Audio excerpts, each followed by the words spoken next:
Deprivation Tank. In our everyday lives, we trust sleep to restore us. But what if science crossed every line, testing bizarre methods on people just to make them sleep? These 30 groundbreaking human experiments pushed ethics to the brink. Some succeeded, many harmed. All will make you question how far we'll go for rest. Have you ever felt forced into a nap, woken by electric pulses, or trapped in silence so deep it hurt? Share your experience below. Where were you when reality blurred into experiment? Let's begin. Have you ever wondered what happens when you cut off every sound and every ray of light? Imagine lying alone in a pod so silent and dark that your own thoughts become loud echoes. Some people enter these sensory deprivation tanks expecting calm. Instead, they find a strange world inside their minds, vivid visions, swirling colors, or the deepest sleep they've ever known. Have you tried quiet meditation or a moment of total darkness? Share where you were and what you felt in the comments below. You're not alone in chasing silence, and you might be surprised by what you discover. On a typical day, we're surrounded by noise, cars, phones, people talking. Even at home, a clock ticks or a fan hums. Our minds grow used to that background buzz, but in a deprivation tank, that buzz vanishes. No sound, no light. Just you, floating in warm water, weightless, with nothing to see or hear. At first, it felt strange. You expect to relax, but instead you feel alert. Your mind reaches out, searching for something to hold on to.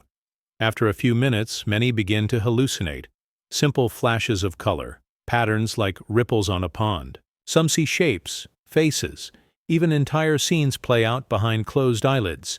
It's like your brain decides to entertain itself when it has no outside input. For others, the tank becomes a sleep chamber. Without light to mark day or night, the body drifts into deep rest. People report sleeping more soundly than they ever have in a bed. This experiment shows how much our senses shape reality. Remove them, and the mind fills the gap. It raises big questions. What is real if our own brains can create entire worlds? How much do we rely on sight and sound to feel grounded? In studying deprivation tanks, scientists learn about consciousness itself, how the brain organizes experience, what happens when it has no data, and how it copes. Some come out feeling refreshed, as if they've napped for hours. Others feel shaken, as if they've visited another dimension. A few struggle with anxiety, unable to trust their own perceptions. These outcomes touch on mental health. Silence can heal, but it can also unearth fears. It reminds us that the mind is both powerful and fragile. Even AI researchers watch these studies. If a human brain creates its own data when deprived, what might an artificial network do when given no input? The parallels spark new ideas about machine learning and the nature of perception. If you'd try a deprivation tank, or have already, let us know your location and experience below. Did you hallucinate? Sleep deeply? Feel at peace? Hit like if you enjoyed this journey into silence, and subscribe for more thoughtful explorations of the strange edges of mind and time. Your next paradox is waiting. Hypnotic stress. What if your body relaxed like it was about to sleep, but your mind was thrown into sudden panic? Imagine lying back, slowly drifting into calm under a hypnotist's voice, only to be jolted by sharp noise, light, or confusion.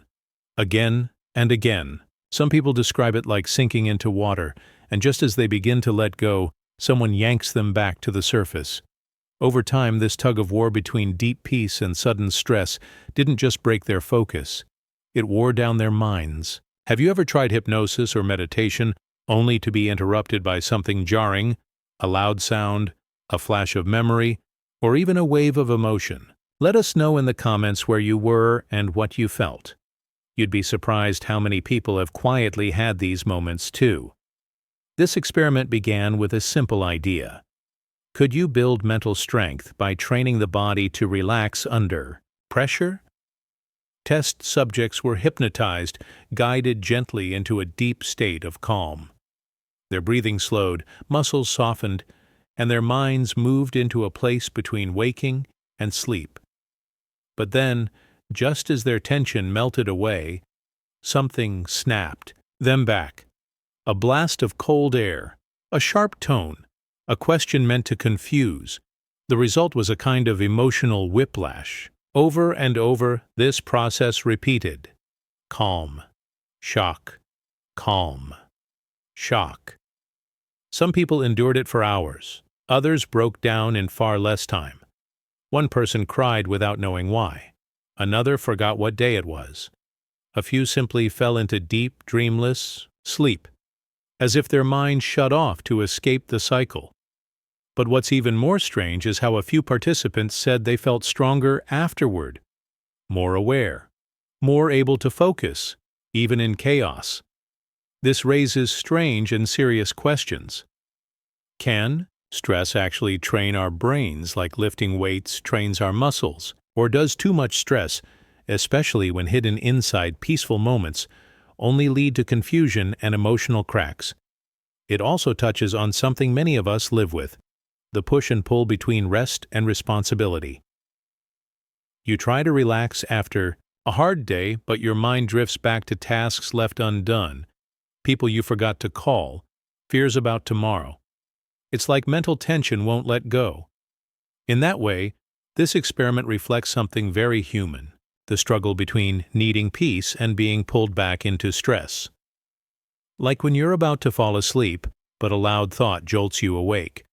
Or when you try to stay calm during an exam or job interview, but your body tenses before you even speak. We've all felt that inner conflict, and maybe, unknowingly, we're all living through small versions of this hypnotic stress experiment in everyday life. The larger meaning connects with mental health and how we understand the balance between calm and chaos. It also sparks thoughts about how the brain adapts, or doesn't, when exposed to sudden, shifting states. For some, meditation and hypnosis bring deep healing, but when those tools are used to push someone past their comfort, they can also reveal the mind's limits. Even in technology and AI, this principle matters. What happens when systems are trained under shifting rules, rewards followed by random disruptions? Do they learn better, or just become more unstable? The experiment may sound simple, but it connects across fields, from psychology to artificial intelligence, from therapy to philosophy. If you've ever felt peaceful, only to be interrupted by an unexpected worry, or if you've used guided sleep audios or hypnosis, let us know how it affected you. Where were you? What happened? Share your story in the comments below. Tapos nas, like if you enjoyed diving into these quiet but powerful paradoxes. And subscribe so you don't miss the next step into the mind's hidden corners. Sometimes, the strangest paths to sleep are the ones that wake something up. REM Blockade. What happens when your body rests, but your dreams are locked away? Imagine falling asleep night after night, yet never reaching that strange, vivid place where your mind wanders freely. No flying over cities, no familiar faces, from forgotten memories. Just black. And over time, that emptiness begins to echo. Your mood drops, your thoughts scatter, and somehow, even after hours of sleep, you wake up feeling like you never truly rested at all. Have you ever had a night without dreams, or at least none that you remember, maybe after a stressful day or when you were sick? Let us know in the comments where you were or what you think caused it. You're not alone. Many people have quietly experienced this kind of silence in sleep, and it often leaves a strange mark. In this experiment, scientists used special medication to block a very specific part of the sleep cycle. REM. Rapid eye movement. It's the phase where most of our dreaming happens, and our brain becomes deeply active, even while our body stays still. It's also a key part of how we process emotion, memory, and even creativity. By stopping this phase, researchers wanted to understand what would happen if people could still rest, but not in the way nature intended. At first, it seemed simple. Volunteers slept for normal amounts of time. Some even slept longer than usual. But their mornings were different. They woke up heavy, like they hadn't really shut down. By the third or fourth day, things started to change in subtle ways. Mood became flat. Little things irritated them. Focus was harder to hold. Memory started to fade. One person forgot a friend's name in the middle of a conversation. Another couldn't remember where they put their keys, 3 times in 1 hour. What's more haunting is that none of them realized it at first. It crept in slowly, like a fog. They were resting, but they weren't recovering. It's like the body was lying down, but the mind stayed waiting in the dark. And eventually, some began to feel a kind of emotional emptiness. One participant said it felt like being awake underwater. This reflects something many of us face today. Nights when we technically sleep but don't feel restored. You go to bed, you close your eyes. 8 hours pass. But you wake up feeling like nothing happened. Could it be that stress, screens, or late-night worries are blocking your own REM cycle? Could the lack of dreams be slowly affecting your energy, your memory, your mood? Dreams may seem like small, strange stories, but they might be more important than we think. They could be the brain's way of cleaning itself, sorting out feelings and making sense of the world. Without them, the brain gets cluttered. Emotions don't resolve, and memories can become tangled or lost. This idea also reaches into mental health. People with depression, anxiety, or trauma often report disturbed sleep. Sometimes they dream too much. Other times, not at all. Is it possible that part of healing includes dreaming? That those strange nighttime scenes are the brain's quiet way of recovering? Even in the world of artificial intelligence and neuroscience, this topic is growing. Some researchers are exploring how machines might simulate dream-like activity to improve learning and memory. Could the human mind be using sleep in a similar way? A hidden update that happens through imagery and emotion. And here's something even more mysterious. When the medication was stopped and REM returned, some participants reported vivid, intense dreams, often emotional, sometimes unsettling. One described dreaming of childhood places in colors that didn't exist. Another said their dream felt like it was trying to tell them something urgent. It's as if the mind had stored everything away and then released it all at once.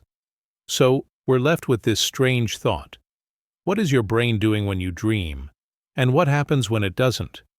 If you've ever gone through nights without dreaming, or if you've had powerful dreams after a long pause, tell us in the comments. Where were you? How did it feel? And did anything change the next day? Tap like if these quiet mysteries of the mind make you think, and subscribe if you'd like to explore more of them with us. Sometimes the scariest part of sleep isn't what you dream, but when you don't dream at all. Sensory flood. What happens when everything turns on at once, every light, every sound, every smell, then suddenly shuts off, leaving only silence? Imagine walking into a room where your senses are pushed to their absolute limit. No warning, no build-up, just an overwhelming flood, bright flashing lights, layers of noise stacking on top of each other, and scents so strong they make your eyes water. And then, total stillness. Have you ever felt like the world was just too loud? Maybe after a long day when the city noise, screen time, and conversations build into one endless hum. And when it finally goes quiet, your body doesn't just relax, it drops, like it was holding itself up through sheer will. Then, in silence, it gives in. In this experiment, the same idea was taken further, scientifically. Volunteers were placed in a controlled room where all sensory inputs were manipulated. High-pitched sounds, overlapping voices, flashing lights, and strong synthetic smells were introduced all at once. No rhythm, no pattern, just layers and layers of input, like every nerve in the body was being poked at the same time. At first, participants resisted. Some covered their ears, some squeezed their eyes shut. Others tried to focus on something, anything that felt familiar, but the stimuli kept coming. For minutes that felt like hours, until something strange happened. The body stopped reacting. It wasn't surrender in the usual sense, it was a shift. Breathing slowed, shoulders slumped, muscles loosened. And then, as if flicked off by a switch, everything stopped. The room went dark. No sound, no scent, Nothing but a soft bed and silence. What followed was not a peaceful sleep. It was something else. Bodies collapsed, not from comfort, but from exhaustion, from confusion, from being emptied out. A kind of slumber that didn't feel like rest, but like escape. This response, though extreme, isn't unfamiliar. Think of how some people fall asleep during long flights, not because the seat is cozy, but because the brain finally shuts down from all the noise. Or after an exam, when your mind has been running on overdrive, and suddenly, it's still. You're too tired to even think. And that tiredness is its own kind of sleep trigger. The paradox here is fascinating. Usually we associate sleep with peace, with quiet, soft lights, maybe gentle music. But here rest came only after chaos. The storm made the calm feel heavier, more final. And the body, drained of fight, simply gave in. This experiment raised questions that go beyond rest. It hinted at how the mind handles overwhelm. How, when pushed too far, it doesn't break. It resets. Like a circuit tripping after too much current. It's not just about sleep. It's about limits, and what lies just beyond them. Some researchers believe this flood and drop effect reflects a survival instinct. When the mind can't make sense of its inputs, it defaults to shut down, like restarting a computer after a crash. Others suggest it touches on something old, something primal, a moment when the brain, stripped of all filters, lets go of control. In real life, we get tiny versions of this. After a loud concert, when you step into a quiet car and suddenly feel a wave of sleepiness. Or after a stressful argument, when silence feels like gravity pulling you toward a nap. These aren't accidents. They're your body's response to flood and silence. Some participants describe their post-flood sleep as strange, not peaceful, not terrifying, just deep, like falling into a blank space with no edges, no dreams, just nothing. Others woke up disoriented, not sure if minutes or hours had passed.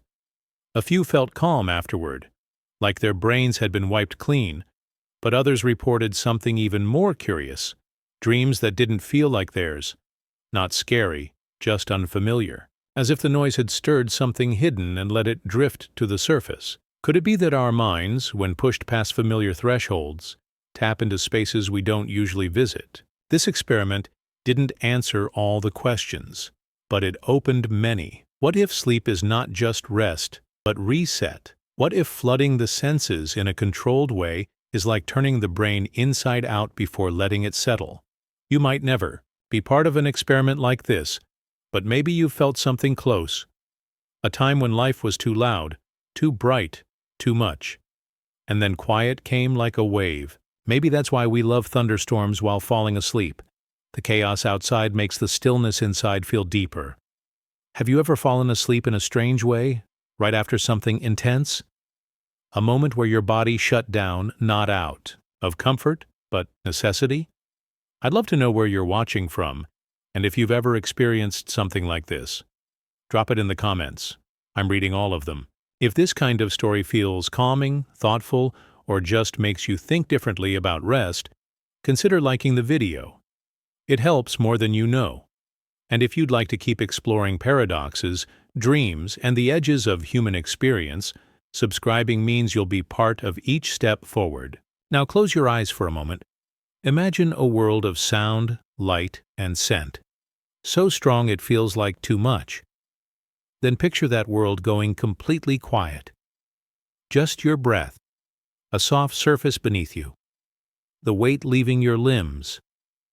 That's what this was, a flood that ends in stillness, and somewhere in that stillness, sleep waits, not gently, but completely. Melatonin overdose. Imagine taking a pill to help you sleep, only to wake up feeling more exhausted than before. Your limbs feel heavy, your thoughts are foggy, and the day stretches ahead like a mountain you have no energy to climb. This is the paradox of melatonin overdose, a quest for rest that leads to deeper fatigue. Have you ever taken a sleep aid and felt worse the next morning? Perhaps you've experienced that groggy, disoriented feeling that lingers long after the sun has risen. Share your experiences in the comments. Your insights could help others navigate similar challenges. Melatonin is a hormone our bodies produce naturally to regulate sleep. Supplements aim to mimic this process, offering a solution for those struggling with restlessness. However, the line between a helpful dose and an excessive one can be thin. Studies have shown that taking more than the recommended amount can lead to side effects like daytime drowsiness, headaches, and mood changes. Consider the analogy of a thermostat. Setting it slightly higher can warm a chilly room, but cranking it up too much can make the environment uncomfortable. Similarly, while a small dose of melatonin can promote sleep, an excessive amount can disrupt the body's natural rhythms, leading to that unwelcome grogginess. This phenomenon isn't just about feeling tired. It's about the body's intricate balance and how easily it can be tipped. Overloading on melatonin can interfere with the sleep-wake cycle, making it harder to achieve restful sleep in the long run. Moreover, the supplement industry isn't always precise. Some melatonin products contain varying amounts of the hormone, sometimes significantly more than indicated on the label. This inconsistency can inadvertently lead to higher intake than intended, exacerbating side effects. It's essential to approach melatonin with the same caution as any supplement. Starting with a low dose and monitoring the body's response can help mitigate adverse effects. Consulting with a healthcare provider ensures that the supplement fits within one's overall health plan. Reflecting on personal experiences, have you ever felt more tired after trying to improve your sleep? Understanding the body's signals and adjusting accordingly can make a significant difference. If you've found strategies that work for you, sharing them could benefit others facing similar issues. This discussion resonates with you, consider liking the video and subscribing for more insights into sleep and wellness. Your engagement helps build a community focused on understanding and improving our rest. In the end, the goal is not just to sleep, but to feel rejuvenated upon waking. By approaching sleep aids thoughtfully and listening to our bodies, we can find that balance between rest and alertness, ensuring that our efforts to sleep better truly pay off. Sleep extinction. Imagine being told you must stay awake, not just for a night, but for days on end. No rest, no reprieve, just the ticking clock and the weight of fatigue pressing down. As hours stretch into days, your thoughts blur, emotions fray, and the world becomes a hazy dream. This was the reality for volunteers in a study that pushed the boundaries of human endurance, keeping participants awake until their bodies could no longer cope. Have you ever pulled an all-nighter, perhaps for exams or work deadlines? How did it affect your mood, concentration, or even your sense of reality? Share your experiences in the comments. Your insights could shed light on the profound effects of sleep deprivation. Sleep is not merely a passive state. It's a vital process that restores our bodies and minds. Depriving oneself of sleep can lead to a cascade of cognitive and physiological impairments. In the study, participants were monitored as they resisted sleep, with researchers observing changes in brain activity, mood, and behavior. Over time, signs of cognitive decline became evident: memory lapses, impaired judgment, and emotional instability.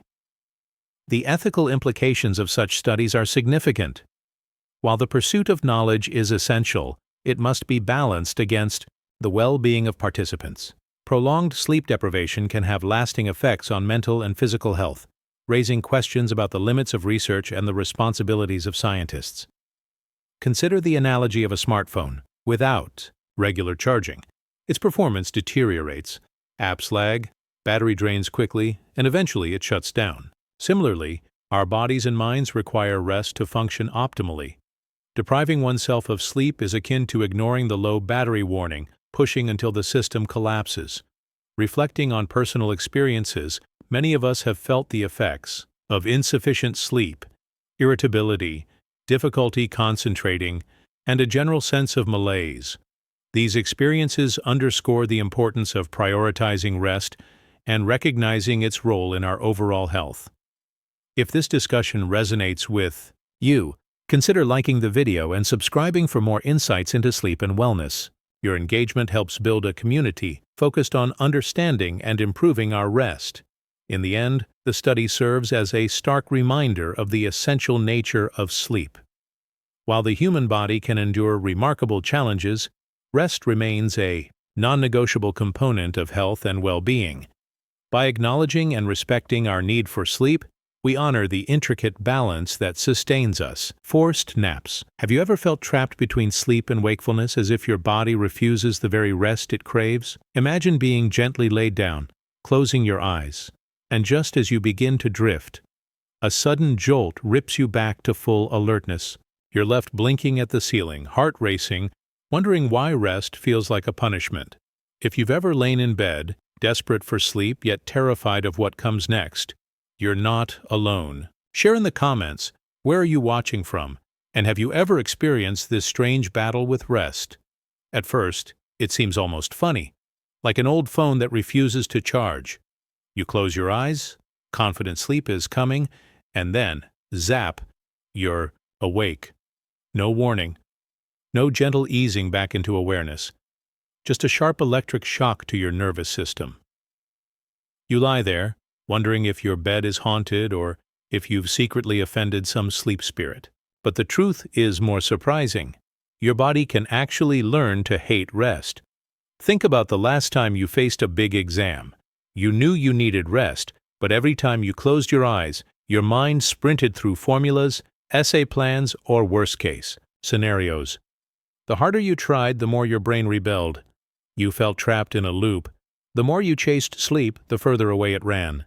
It's the same with forced naps. Your body remembers the shock of waking too soon, and the next time, it tenses up at the promise of rest. On a rainy afternoon, you might curl up with a book, expecting the gentle patter on the window to lull you into a nap. Instead, your muscles coil. Your heart picks up speed. You become hyper-aware of every drip, every distant car. What should be calming becomes a battleground. You start to dread that half-sleep state where your mind hovers between dreams and reality. You crave rest, but your body has learned to resist it. In relationships, too, we chase comfort and then flinch when it arrives. You finally carve out time for a quiet moment with a loved one. Maybe a shared sofa, soft music, low lights. Your brain, primed to expect stress or urgency, snaps upright at the slightest creak of the floorboards. You want to relax, but your body screams, "Danger!" That's the paradox of forced naps. The very act of resting triggers a fight-or-flight response. Why does this happen? Every time you jolt awake, your nervous system files away a warning. Rest equals shock. Next time, it's ready. It tightens your muscles, quickens your pulse, heightens your senses. Sleep becomes a trap door you dare not step on. Over time, your body rewrites its rules. Rest is no longer safe, and sleep becomes an enemy. But this strange reaction isn't just about sleep. It echoes bigger themes in how we learn and adapt. Our beliefs, our habits, even our language can twist around past experiences. We form shortcuts in our brain. Simple rules like bed equals danger. Those shortcuts help us react fast in emergencies, but they can also keep us stuck in loops that no longer serve us. Think about how a child learns a word. If they touch a hot stove and you say hot, they link the sound hot to pain. Next time they hear hot, they might flinch, even if you're just reading a story. Their young brain builds that shortcut in an instant. Our adult brains aren't so different. Every jolt awake is a mini lesson. Rest equals pain. Even our technology learns this way. AI systems trained on data will spot patterns and double down on them. If every time an AI sees a bed it also sees an alarm, it might start to flag beds as alerts. It's a little silly when a machine does it, but for us, it feels deeply personal. Our bodies and minds become like AI, running on past data, sometimes missing the bigger picture. So how do we break the loop? The first step is awareness. Notice the moment your body tenses at the thought of rest. Treat it like a curious friend. Oh, there you are again, Mr. Tight Shoulders. Don't fight the tension. Just observe it. Breathe into the tight spots. Name the sensation. That's my heart racing. That's my shoulders climbing toward my ears. Simple awareness begins to loosen the old connection between bed and shock. Next, introduce gentle new experiences. Pair rest with something your body already loves. Maybe soft music you adore, or the smell of lavender, or a weighted blanket. That feels like a hug. Each time you rest with these comforts, you're writing a new line of code in your nervous system. Rest can be safe. Rest can feel good. You can also practice tiny micro-rests during the day. Close your eyes for just 5 seconds and take one slow breath. Notice the pause between inhale and exhale. Then, open your eyes. No pressure to sleep. Just a moment of calm. Over days and weeks, these micro-rests teach your body that closing your eyes doesn't automatically lead to shock. Think of forced naps as a paradoxical puzzle. The harder you chase sleep, the further it runs. But with gentle steps, you can redesign the puzzle. You become both the experimenter and the architect of your own rest. You gather data. How does your body respond when you try a micro-rest? When do you add lavender? When you play soft music? Then you adjust the design, you test, you learn. This process isn't just about sleep, it's a life skill, how to rewrite old patterns, how to teach your body and mind new ways of being. It touches mental health too. Anxiety often works the same way. Past alarms keep ringing in safe moments. Learning to notice and gently reframe those alarms can bring peace beyond the bedroom. Before we dive deeper, take a moment. If you've ever fought with forced naps, type "nap rebel" in the comments. Let us know where you're watching from and what small changes you'll try this week. If this idea resonates, please tap the like button, subscribe, and click the bell so you won't miss our next exploration of sleep paradoxes. Now, as we settle into the gentle journey ahead, remember, your body learned to hate rest, but it can learn to love it again. We'll explore specific practices, surprising insights, and soothing reflections, all in simple, calm steps, ready to transform your nights from battlegrounds into havens. Let's begin. Brain zapping. What if I told you that scientists can make you fall asleep in an instant with just a tiny zap to your brain? It sounds like something out of a science fiction movie, right? But it's real. Imagine lying in bed, eyes wide open, tossing and turning, desperate for sleep. Then, without warning, a mild electrical current is applied to your brain, specifically targeting the areas that control sleep. And suddenly, you feel it. The weight of sleep pulling you in, a calm settling over your mind. Just like that, you're drifting off. But not everyone is so lucky. Some people, instead of feeling relaxed, experience headaches, discomfort, or even a sense of unease. Have you ever felt like you were on the edge of sleep, but something always stopped you? Share your thoughts or experiences in the comments below. Where are you watching from, and what do you think about this fascinating experiment? The idea of brain zapping, where tiny electrical currents are aimed at specific areas of the brain, might sound strange at first. But for many, it's a surprising solution to the age-old problem of insomnia. Scientists have been experimenting with this technology to see if it can help people fall asleep faster or even stay asleep longer. The concept is based on targeting the brain's sleep centers, those specific regions responsible for triggering the natural process of falling asleep. In some studies, participants have reported that, after a brief session of brain stimulation, they were able to fall asleep almost instantly. It's almost like a switch was flipped and their brain simply knew it was time to rest. Now, before you start imagining electrodes being strapped to your head, let me assure you, the process, it is more subtle than that. It involves very mild electrical currents, not enough to cause any harm, but just enough to influence the brain's activity. Think of it like a gentle nudge, a reminder to your brain that it's time to slow down and rest. But while some participants experience the blissful sensation of falling asleep within minutes, others find the results less than ideal. For them, the stimulation may cause headaches, a sense of discomfort, or even a mild tingling sensation that disrupts their attempt to relax. It's a reminder of how our brains, as powerful as they are, remain complex and mysterious. What works for one person doesn't always work for another. In everyday life, we've all had those nights where sleep feels just out of reach. Perhaps it's the pressure of a big exam looming over you, Or maybe it's the stress of a busy week. Your body is tired, but your mind is racing, and sleep feels like a distant dream. Or think about those moments when you've been on the couch after a long day, your eyes heavy, your body yearning for rest, yet the second your head hits the pillow, you're wide awake. Now, imagine that there was a way to short-circuit that struggle, to simply press a button and fall asleep. This is the paradox of brain zapping. It seems like the perfect solution to a universal problem, yet it's not always as straightforward as it appears. The paradox deepens when we consider the broader implications of this kind of technology. If it works for some people, it might seem like a quick fix to the problem of sleeplessness. But what about the potential side effects? What happens to our brains when we constantly rely on external stimuli to regulate something as natural as sleep? It raises interesting questions about our relationship with sleep, rest, and even our own bodies. Can we truly trust technology to help us in such an intimate process? Or does it risk overshadowing the natural rhythms our bodies have evolved to follow? This idea of brain stimulation connects to bigger themes that touch on belief, language, and even mental health. Our beliefs about sleep shape how we approach it. Many people, for instance, are convinced that sleep must be a long, uninterrupted stretch of time for it to be effective. We often hear that 8 hours of sleep is the gold standard. But is that truly the case for everyone? What if we could learn to embrace shorter, more flexible sleep patterns?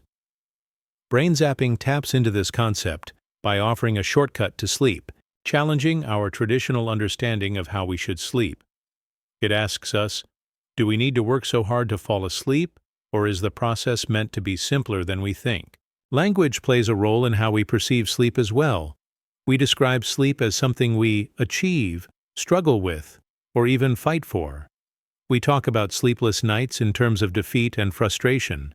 Brain zapping in some ways tries to remove that struggle, offering an almost effortless solution.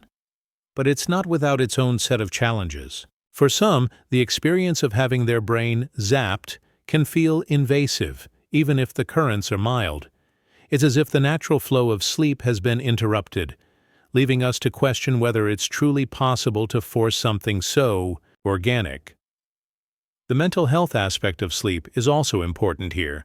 People who struggle with sleep often also deal with anxiety, depression, or stress. When sleep becomes something we can't control, it can create a cycle of frustration and self-doubt.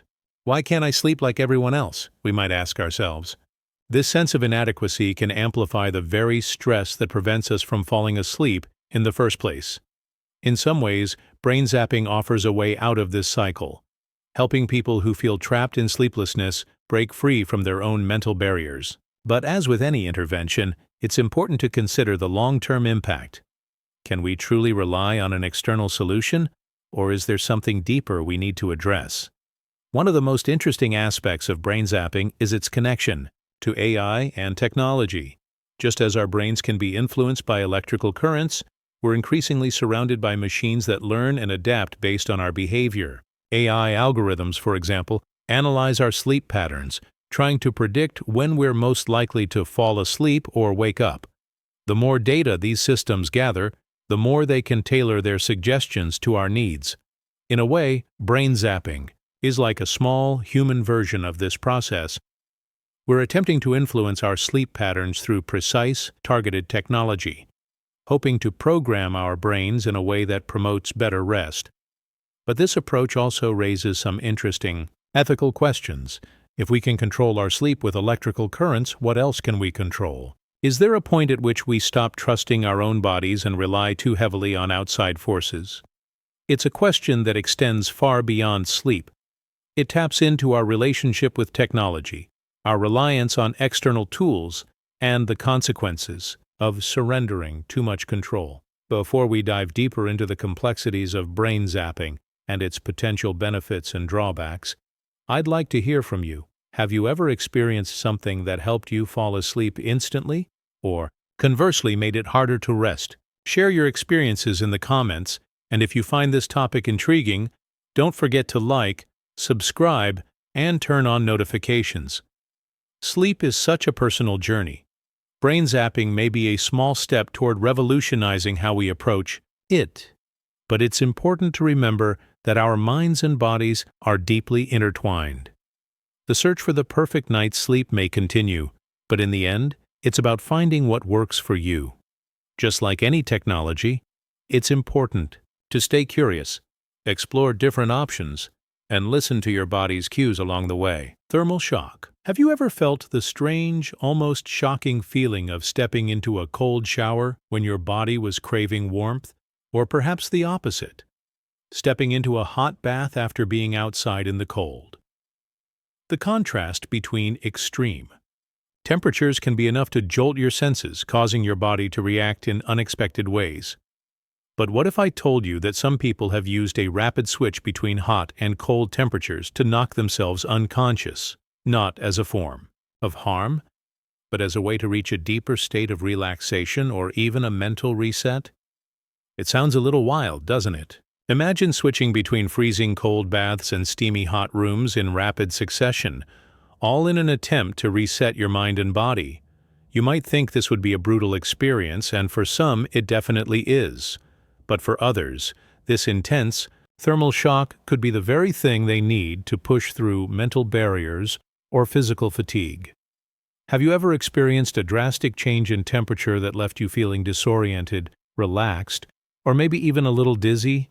Let me know where you're watching from and share your experiences in the comments below. Thermal shock, in its simplest form, refers to the rapid and intense change in temperature that can occur when someone moves quickly from a cold environment to a hot one or vice versa. It sounds simple, but it has profound effects on the body.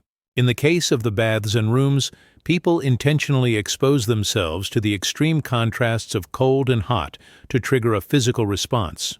The cold water sends your body into a kind of shock, forcing your blood vessels to constrict, sending your body into a fight or flight mode.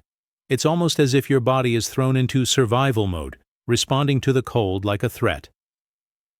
But then, when you move into the hot room, your blood vessels dilate and your body rushes to adjust to the warmth. This constant back and forth creates a kind of physical roller coaster, sometimes leaving people feeling disoriented, dizzy, or even unconscious.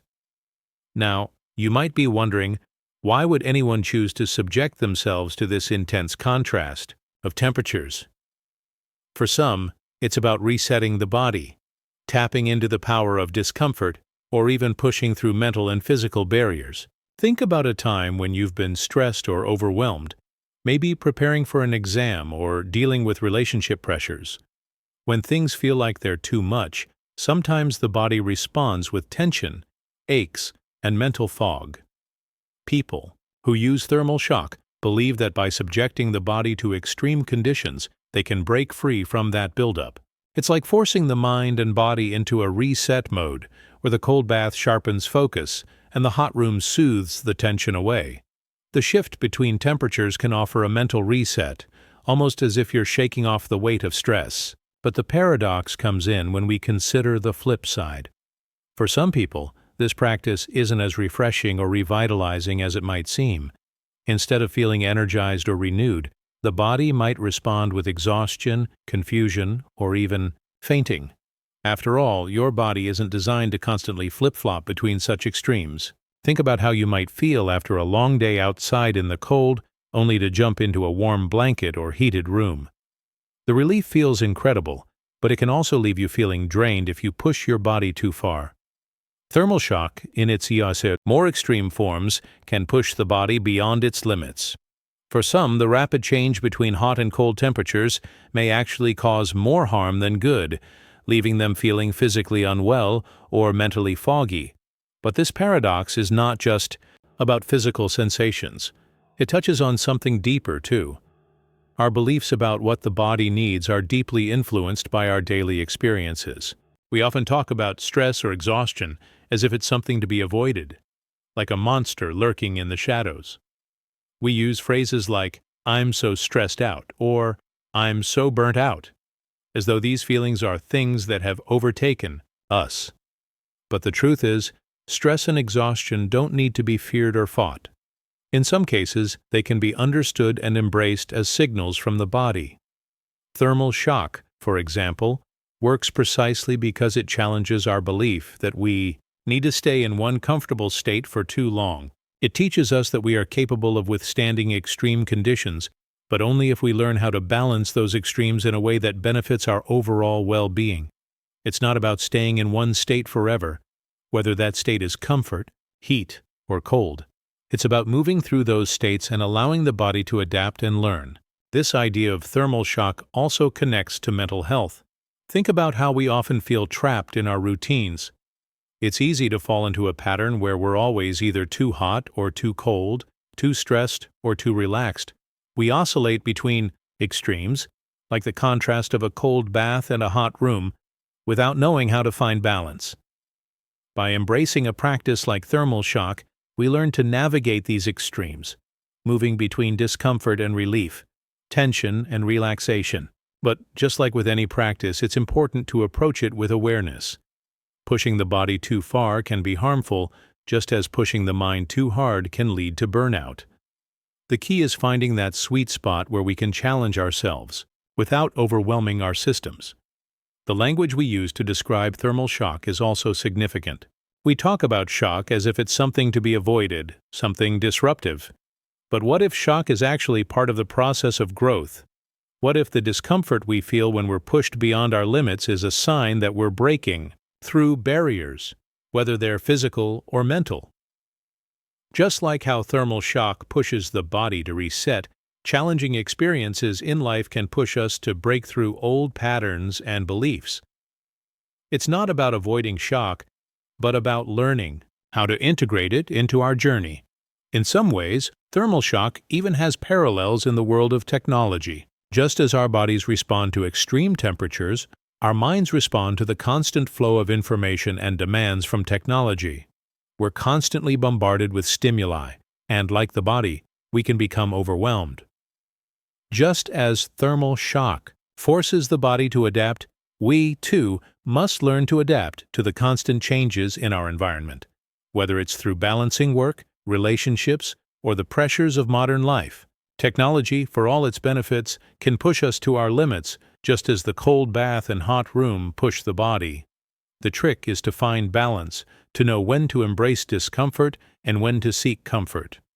Before we go deeper into this fascinating subject, I'd love to hear your thoughts.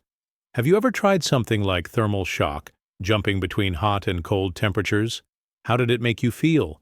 Or perhaps you've experienced a time in your life when you felt like you were stuck in extremes like stress or fatigue, and had to find a way to balance yourself.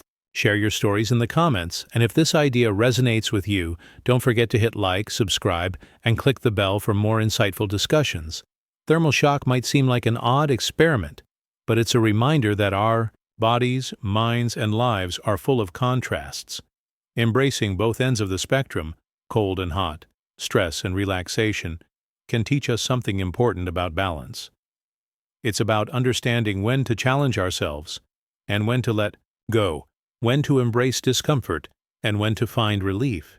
And in that balance, we might just find the reset we've been seeking all along. Acoustic overload. Imagine you're sitting in a room filled with loud, chaotic noise. Maybe it's the sound of a busy street, the chatter of people, or even the relentless hum of machines. It's constant, and it's overwhelming. Your body and mind are on high alert, trying to process all the sounds, but it feels impossible to find peace.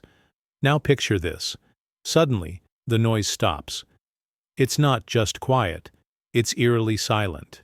That sudden shift from chaos to stillness can feel almost jarring, leaving you feeling disoriented. But here's the twist. This exact contrast, moving from loud noise to absolute quiet, has been shown to send people into a deep, jittery sleep. It seems strange, doesn't it? Why would such an abrupt change in your environment, from overload to nothingness, help you sleep? If you've ever found yourself struggling with too much noise or too much silence, you might relate to this phenomenon. Have you ever experienced a time when complete silence felt unsettling? Or maybe you've been in a loud, bustling place, and when it finally went quiet, you felt a sense of relief. Share your thoughts in the comments. Where are you watching from?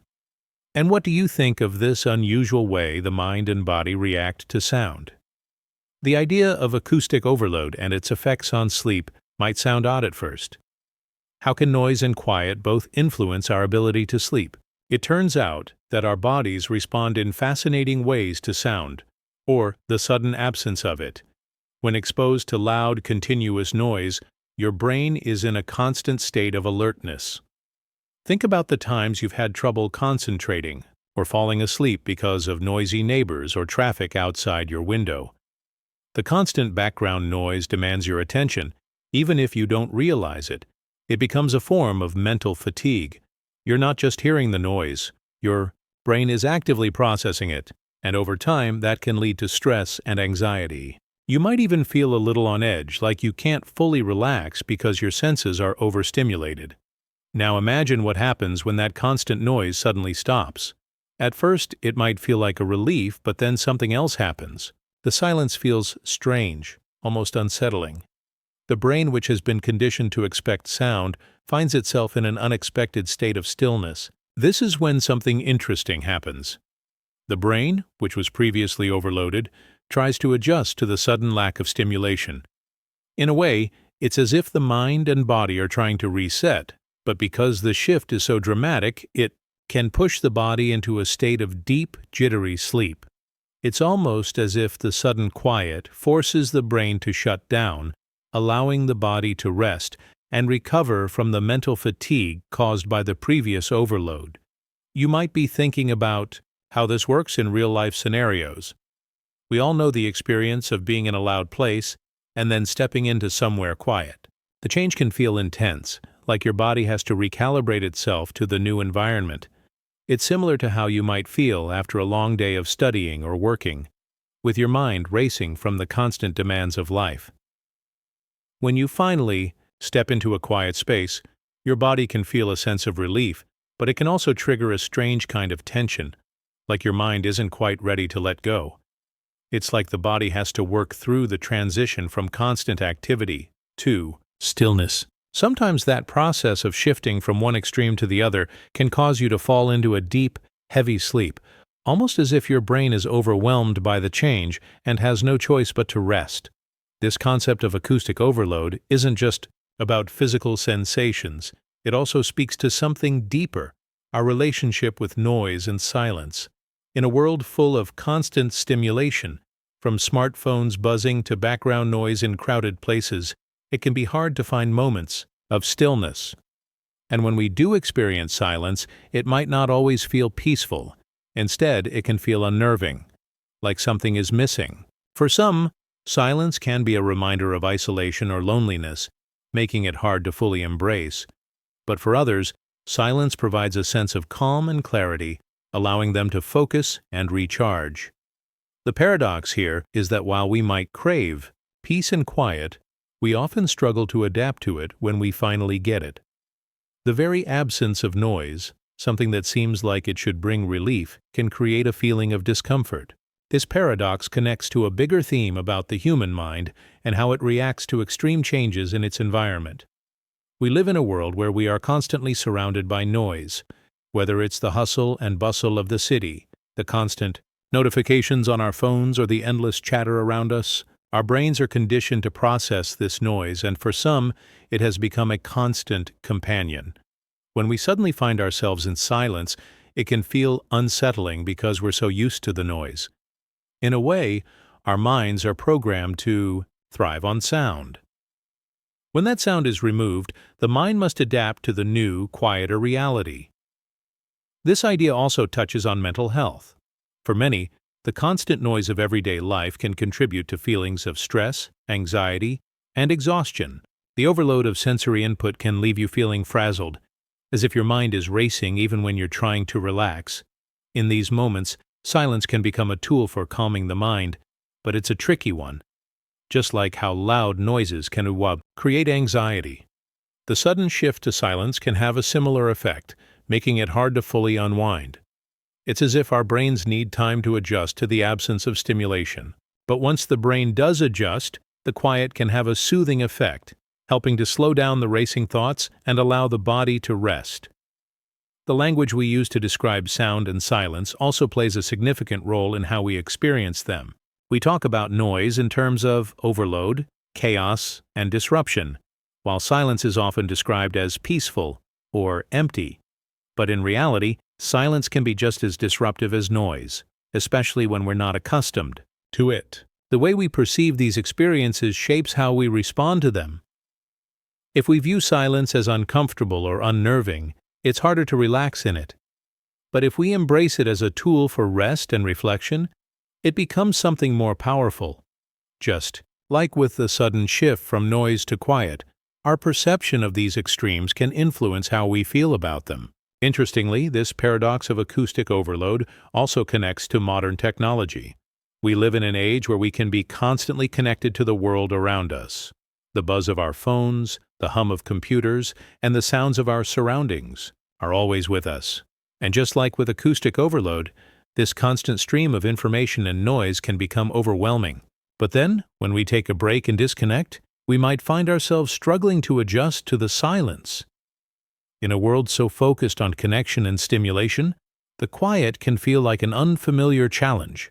Yet, just like with sleep, we often find that the true rest we need comes in those moments of stillness, once we've adjusted to the change. Before we dive deeper into how these contrasting states of sound and silence influence our minds, I'd love to hear from you. Have you ever experienced a time when the noise around you felt like too much, or perhaps when you found yourself in silence and felt uneasy?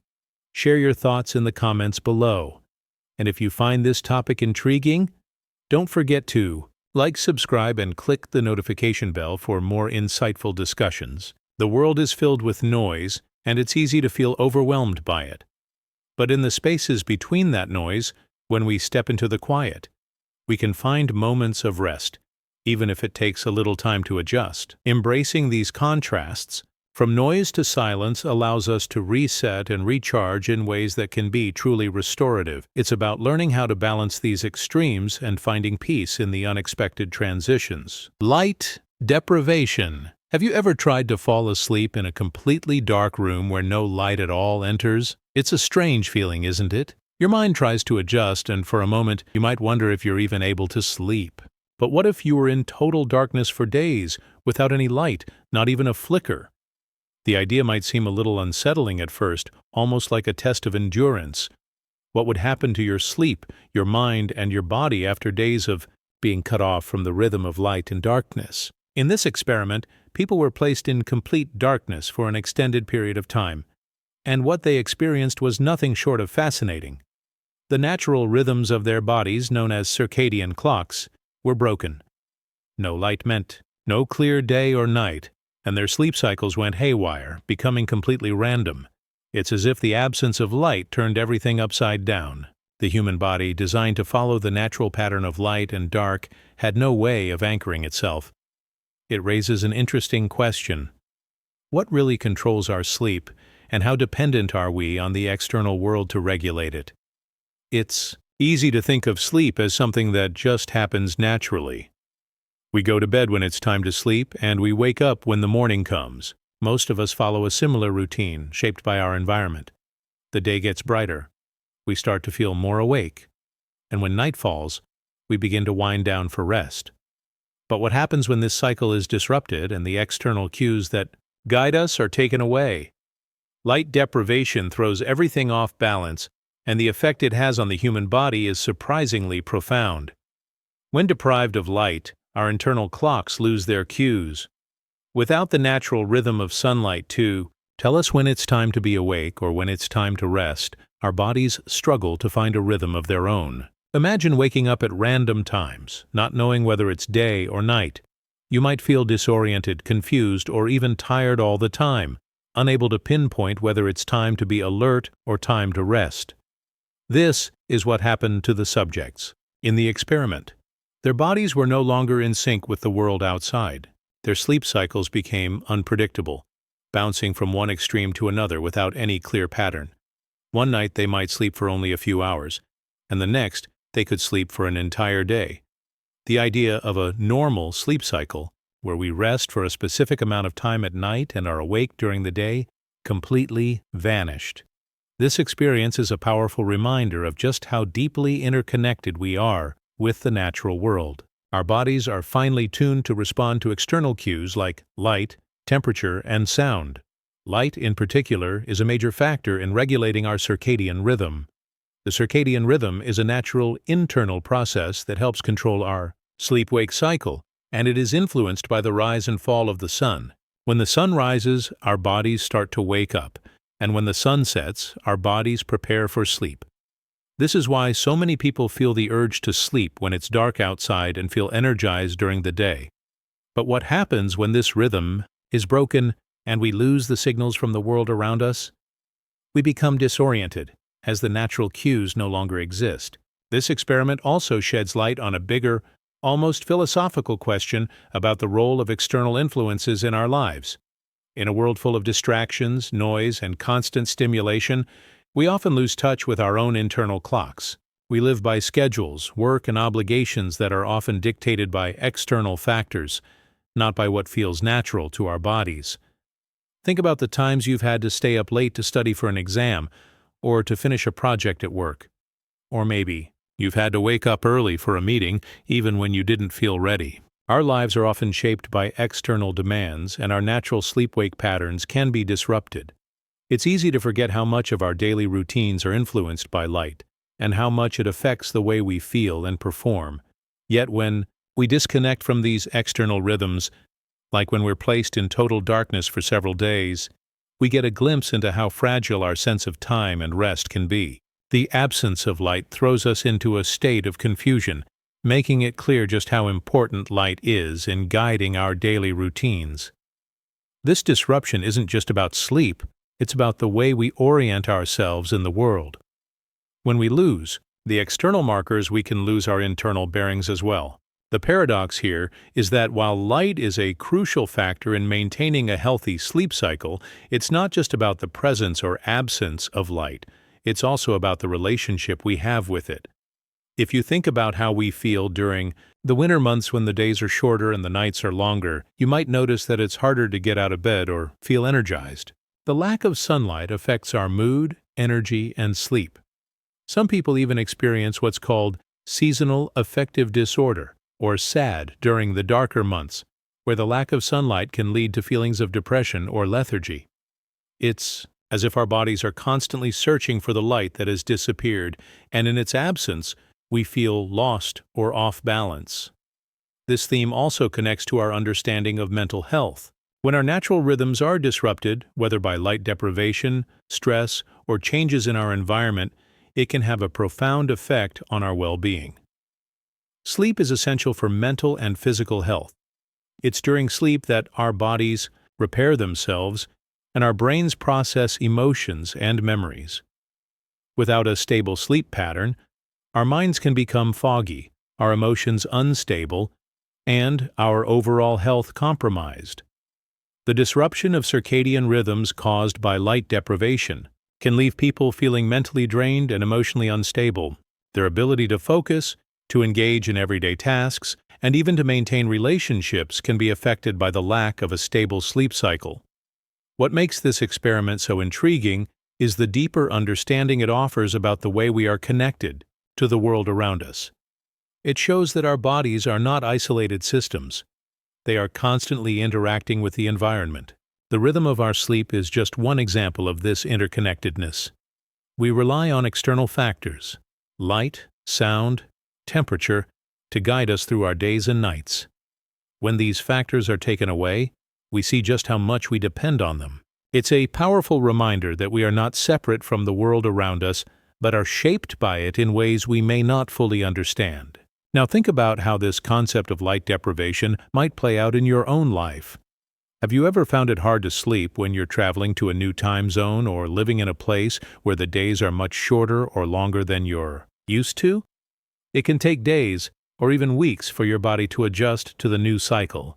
This is an everyday example of how light, something as simple as the sun rising and setting, has a profound effect on our sleep and our internal rhythm. I'd love to hear your thoughts on this fascinating experiment. Have you ever experienced a time when your sleep cycle was completely disrupted? What did that feel like? Share your experiences in the comments below. Also, don't forget to like, subscribe, and click the notification bell if you enjoy these deep dives into the mysteries of sleep and the human body. Light deprivation shows us how dependent we are on the natural world to guide our lives. When we lose those cues, everything becomes unpredictable, like trying to sleep without knowing whether it's day or night. It's a powerful reminder that our connection to the world around us is deeper than we might realize, and our bodies are constantly adjusting to the rhythms of life, whether we're aware of it or not. Dream injection. Have you ever wished for your dreams to be more vivid, more colorful, or even more meaningful? Imagine being able to control the dream world, to explore it with the same clarity as the waking world. Sounds like something out of a science fiction movie, right? But what if I told you that scientists have experimented with substances that can make this a reality? They've tested psychedelic compounds on volunteers to induce more vivid dreams, all with the goal of understanding how our minds work when we sleep. This concept, known as dream injection, sounds strange, but it has a purpose: to explore the complex relationship between our dreams and memory. In this experiment, the goal wasn't just to enhance the dream experience. It was to test whether these compounds could affect how well people remember their dreams upon waking. What if our memories are more malleable than we think? Could there really be a way to influence what we remember and what we forget? Think about the last dream you had. Maybe it was a strange mix of people and places, or perhaps it was one of those surreal dreams that didn't seem to make sense at all. Dreams have always fascinated us, offering a glimpse into the unconscious mind, and many believe that they hold deeper meanings.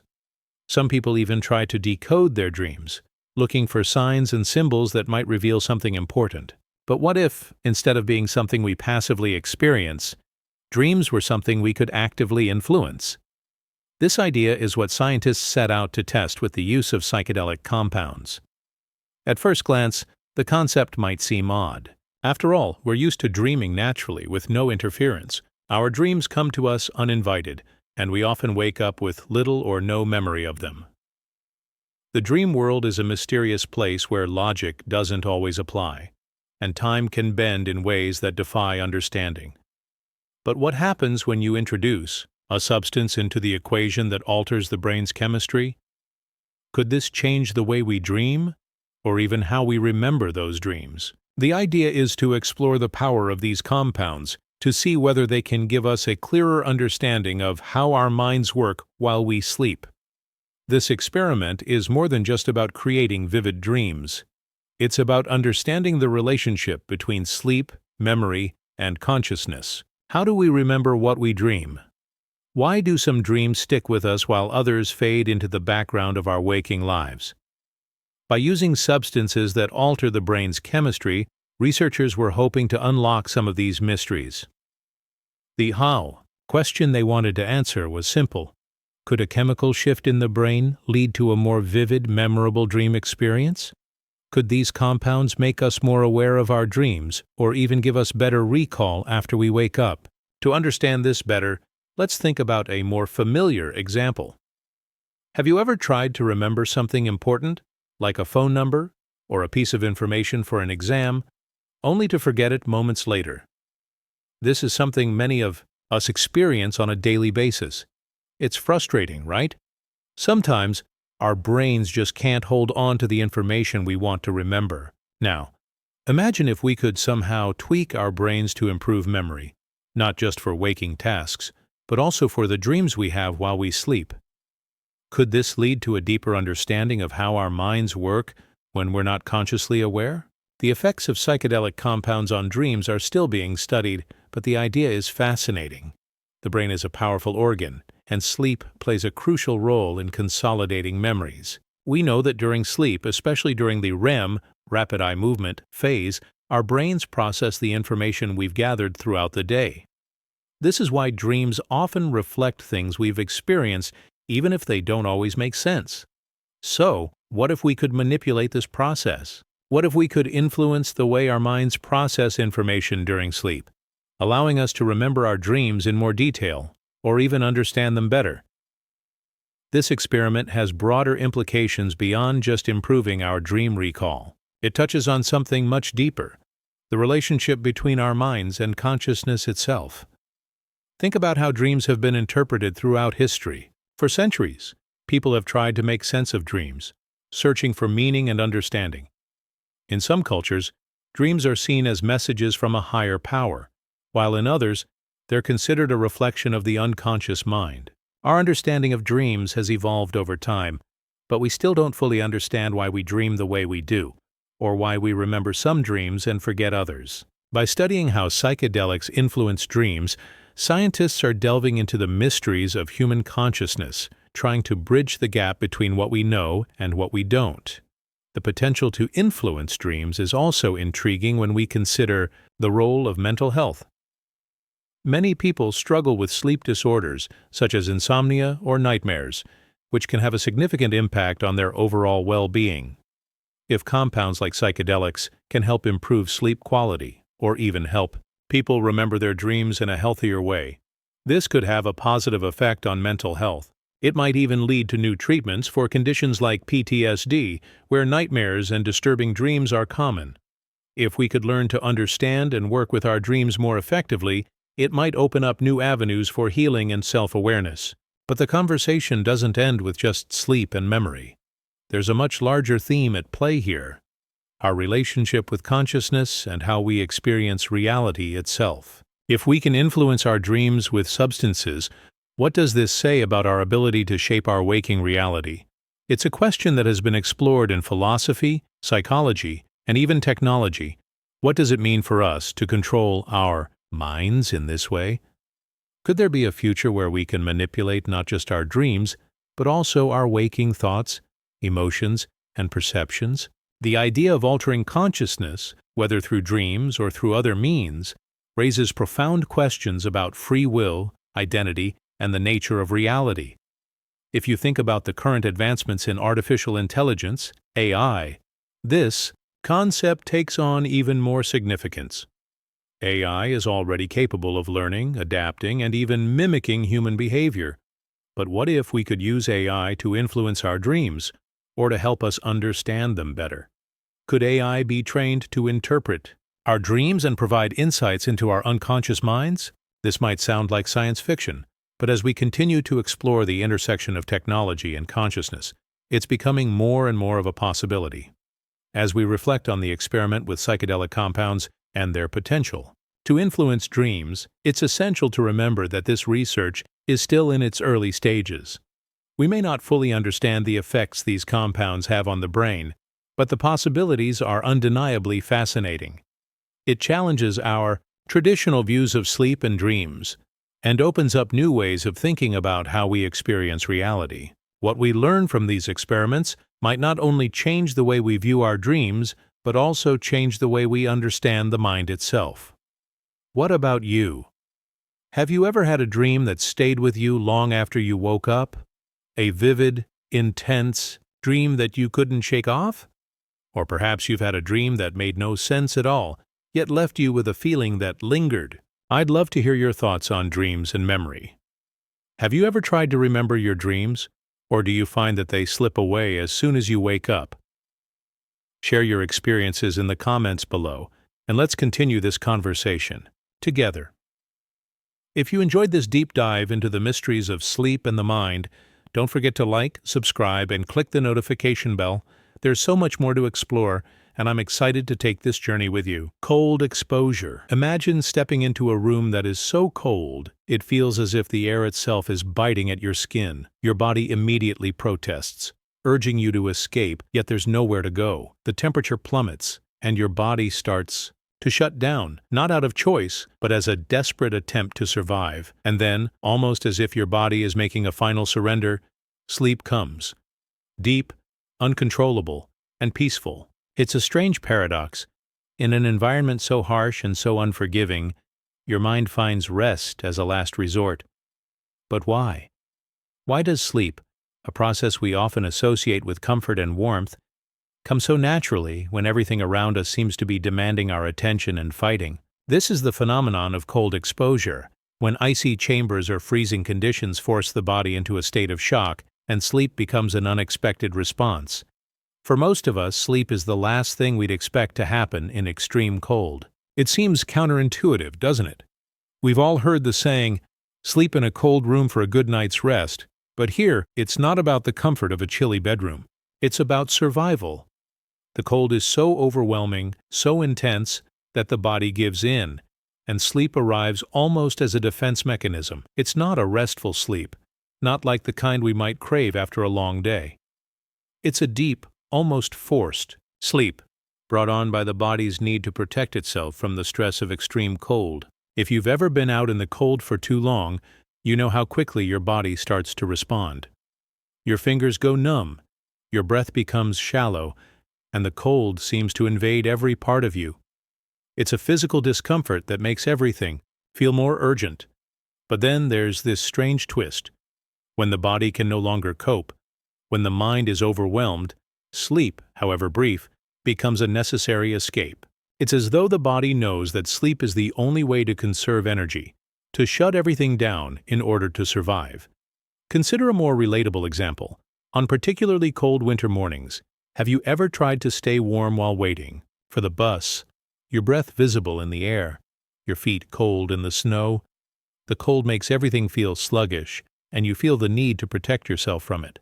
In a situation like this, your body might react by trying to stay alert, but there's a limit. Eventually, you might find yourself losing focus, the cold creeping in and making it harder to concentrate. If your body were exposed to even more extreme cold, it might try to go into a different state entirely. Sleep, the body's natural response to preserve energy and protect itself, is a fascinating mechanism, one that is not always conscious but deeply rooted in our biology. The paradox of cold exposure and sleep isn't just about the physical discomfort. It's also about how the mind and body work together to maintain balance. Sleep, which we often associate with relaxation and comfort, becomes a tool for survival. When the environment turns hostile, this sheds light on the deeper connection between our bodies and our brains. We like to think of sleep as something we can control, something we actively choose to do when we feel tired or comfortable. But cold exposure teaches us that sometimes sleep is more of a response to external conditions, a necessary tool to reset and repair. It's almost as if sleep is our body's final answer to a challenge it cannot overcome through other means. But what does this mean for us in a broader sense? The study of cold exposure and its effects on sleep opens up interesting questions about our physical and mental resilience. We tend to think of sleep as a passive experience, something we allow ourselves to do when we're tired. But when the body is pushed to its limits, sleep can become a vital function, a way to preserve energy, protect the body, and allow the mind to reset. It's a reminder that our bodies are designed for survival, and sometimes that survival involves mechanisms we don't fully understand. Now think about how cold exposure can impact mental health. For those who suffer from conditions like anxiety or depression, cold exposure may seem like an extreme remedy, but it's part of a growing trend of using environmental conditions to affect our mental states.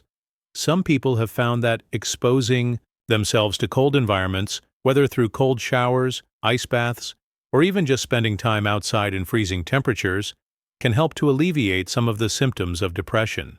The shock to the system, combined with the body's natural response, can lead to feelings of alertness, energy, and even improved mood.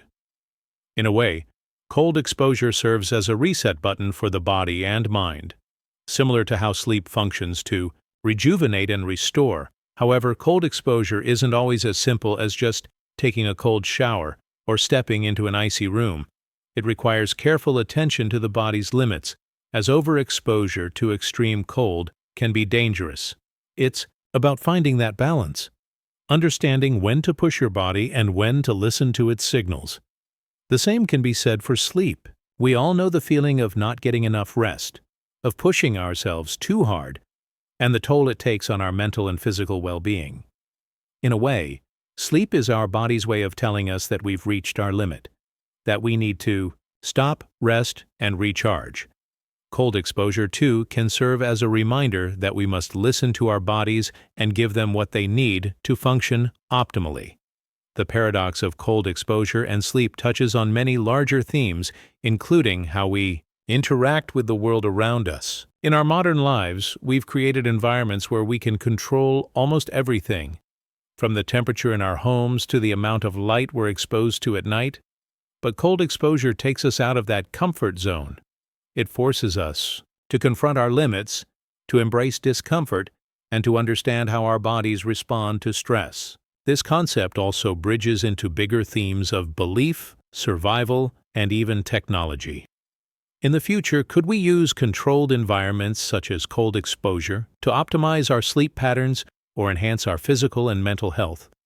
Could there be more sophisticated ways to use environmental stressors to improve our well-being, like how we now use artificial light to regulate our sleep cycles? The body's response to cold and sleep raises fascinating questions about the future of health and wellness. Could we learn to harness the power of sleep more effectively by understanding how environmental conditions impact our rest? Or could we unlock new ways to help people cope with stress and exhaustion by exposing them to controlled, challenging environments? These are questions that scientists, health professionals, and even everyday people are starting to explore. What do you think about the connection between cold exposure and sleep? Have you ever experienced extreme cold, whether in nature or through activities like cold showers or ice baths? How did your body react? Share your thoughts and experiences in the comments below. I'd love to hear from you and learn how cold exposure has affected your sleep or overall well-being. If you found this exploration interesting, don't forget to like, subscribe, and click the notification bell for more deep dives into the fascinating mysteries of sleep and the body. There's so much more to discover, and I'm excited to continue this journey with you. Oxygen variation. Imagine this. You are sitting in a quiet room, breathing steadily, when suddenly, without warning, you feel overwhelmingly sleepy. Not just tired, but as if a switch has been flipped and your body insists on shutting down. It's not late, you haven't exerted yourself, and yet sleep takes over. This isn't just fatigue.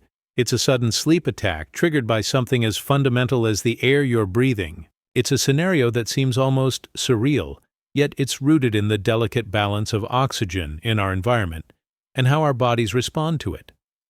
Have you ever noticed feeling unusually drowsy in certain places or situations? Perhaps during a long flight, in a high-altitude location, or even in a stuffy room with poor ventilation. These experiences might be more than just coincidence. They could be your body's response to subtle changes in oxygen levels, a phenomenon that underscores the intricate connection between our environment and our physiological state. I'd love to hear your experiences. Have you ever felt unexpectedly sleepy in such conditions? Share your stories in the comments. Your insights could shed light on this fascinating topic. To understand this better, let's consider everyday situations.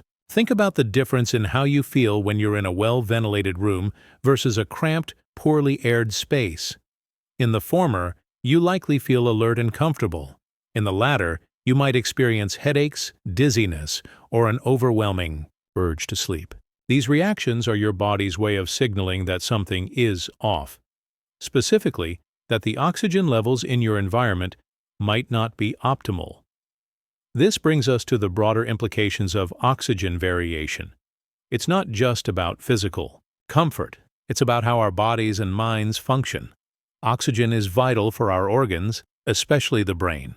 When oxygen levels drop, even slightly, it can affect our cognitive functions, mood, and overall well-being. This is particularly evident in conditions like sleep apnea, where breathing interruptions during sleep lead to decreased oxygen levels, causing fragmented sleep and daytime fatigue. Moreover, this phenomenon touches on deeper themes of how our bodies maintain balance and respond to environmental changes. It's a reminder of our vulnerability and the importance of maintaining healthy surroundings. In a world where we're increasingly exposed to varying environmental conditions, be it through travel, urban living, or climate change, understanding how these factors affect our health is crucial. As we delve deeper into this topic, consider the role of technology and artificial intelligence in monitoring and managing our health. Wearable devices that track oxygen levels, smart home systems that regulate air quality, and AI-driven health apps are becoming more prevalent. These tools can provide valuable insights into how our environment affects our sleep and overall health, empowering us to make informed decisions. In conclusion, the relationship between oxygen variation and sudden sleep attacks is a compelling example of how our environment directly impacts our physiological state. It's a complex interplay that underscores the importance of maintaining optimal living conditions and being attuned to our body's signals.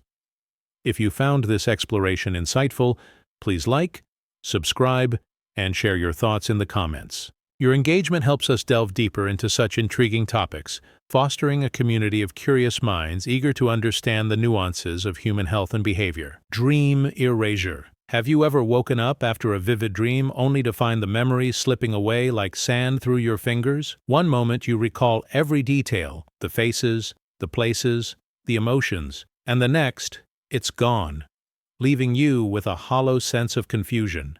Now imagine if someone could press a button and wipe those dreams clean. That's exactly what happened in an experiment where mild electric pulses were applied during REM sleep to erase dream memories. Volunteers awoke at dawn with no trace of the night's adventures, only a strange emptiness where their dreams had been. It sounds like science fiction, yet it reveals something profound about how fragile and essential our dream memories really are.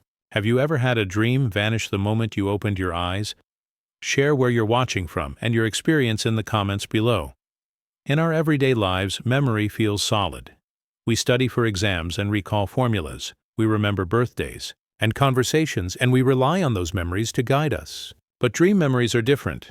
It lives in a twilight zone of the mind, real enough to feel meaningful, yet elusive when we try to grasp it. Think about the last time you woke up after a stressful day or a big test.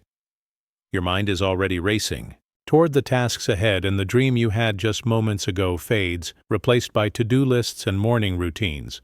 That fleeting moment of confusion, "What did I just dream?" is a tiny reminder of how delicate dream memory can be. When researchers applied gentle electric pulses during REM sleep, they targeted the very process our brains use to store dream experiences. REM is the stage when most dreaming occurs, and it's also when the brain consolidates certain types of memories.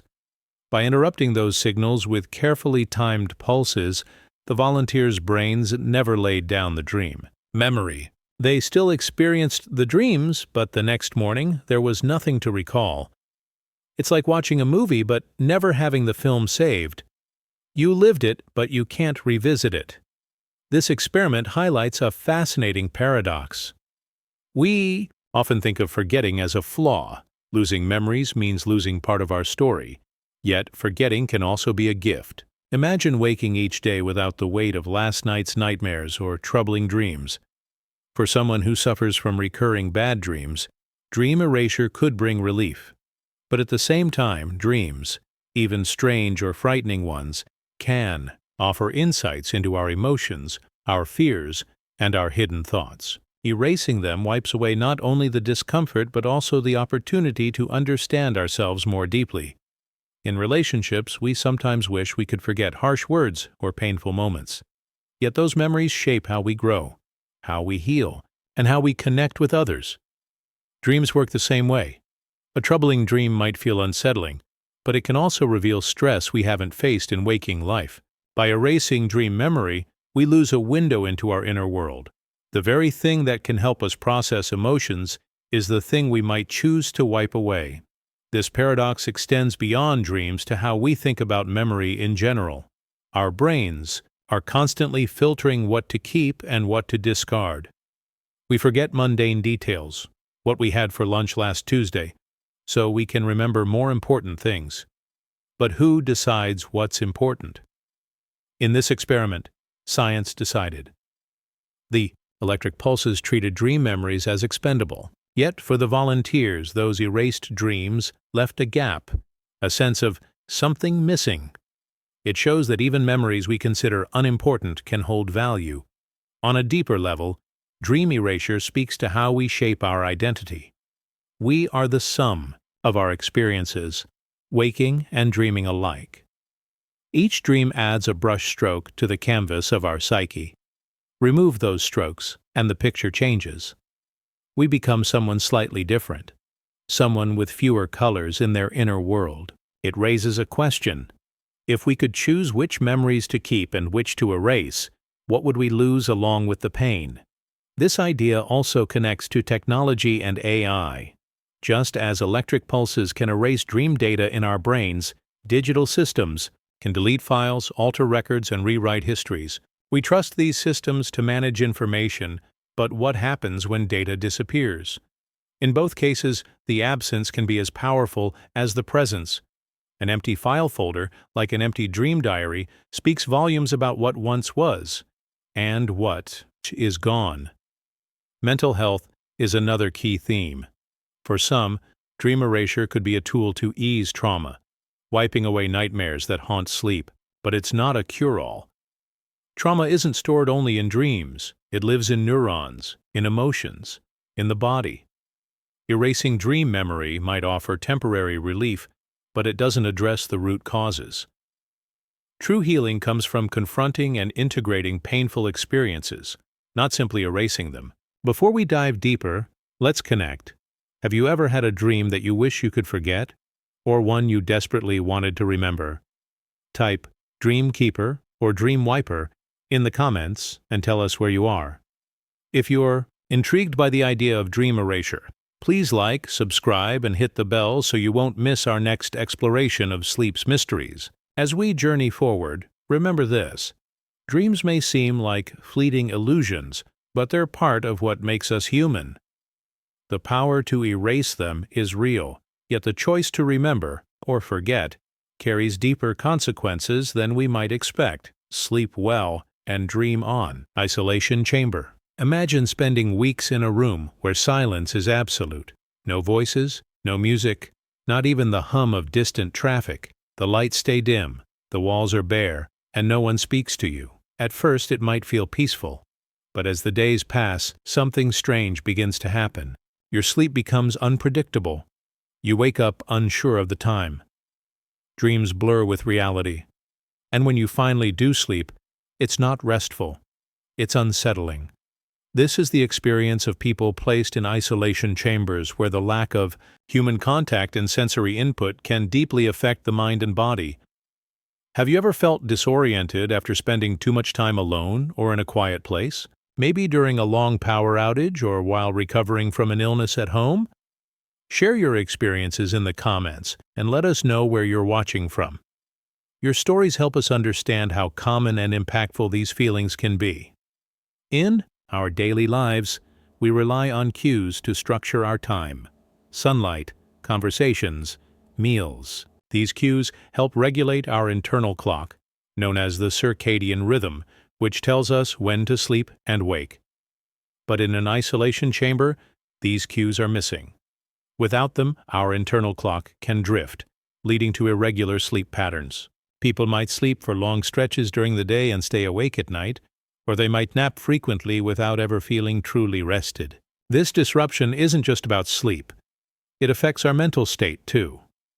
Without social interaction, our thoughts can become more negative. We might feel anxious, depressed, or even start to hallucinate. The brain craves stimulation, and when it's deprived, it can create its own, sometimes in the form of vivid dreams or imagined sounds. Consider the Mars 500 experiment, where volunteers lived in a simulated spacecraft for over a year to study the effects of isolation. Despite being healthy and well-prepared, some participants experienced sleep disturbances and mood changes. This shows that even in controlled environments, isolation can have profound effects on our well-being. The paradox here is that while isolation can be harmful, it can also be therapeutic in controlled doses. Sensory deprivation tanks, for example, are used to promote relaxation and reduce stress. The key difference is duration and control. Short periods of isolation can help us reset and reflect, but extended isolation without stimulation can be detrimental. This topic also touches on broader themes like mental health and the importance of social connections. In today's world, where remote work and digital communication are common, it's easy to become isolated without realizing it. Recognizing the signs and seeking connection is crucial for maintaining mental health. As we explore these themes, it's important to approach them with empathy and understanding. If you've found this discussion insightful, please like, subscribe, and share your thoughts in the comments. Your engagement helps us delve deeper into topics that matter. Remember, while solitude can be beneficial, humans are inherently social beings. Balancing alone time with meaningful connections is key to our overall health and happiness. Neural probe. Imagine a world where sleep can be turned on and off like a light switch. One moment you're wide awake, the next you drift into slumber with no effort at all. This isn't fantasy. It's the promise of neural probes. Tiny electrodes, placed in the brain's sleep regulation centers. With a gentle pulse, these probes can trigger sleep instantly or wake you up on command. But this power comes at a great cost, both physically and ethically. Have you ever wished you could fall asleep the moment your head hit the pillow? Or woken yourself at will for that early meeting? Share your thoughts and where you're watching from in the comments below. In everyday life, we rely on routines and alarms to manage sleep. We set bedtime rituals, drink warm tea, or count sheep. In the morning, our alarm clocks jolt us awake. But what if you didn't need any of that? A neural probe bypasses all these guesswork. By targeting the tiny regions deep in the brain that control sleep and wakefulness, electrodes can send signals that mimic the brain's own sleep commands. It's like having a direct line to your body's master clock. Yet, as simple as flipping a switch, the reality is far more complex.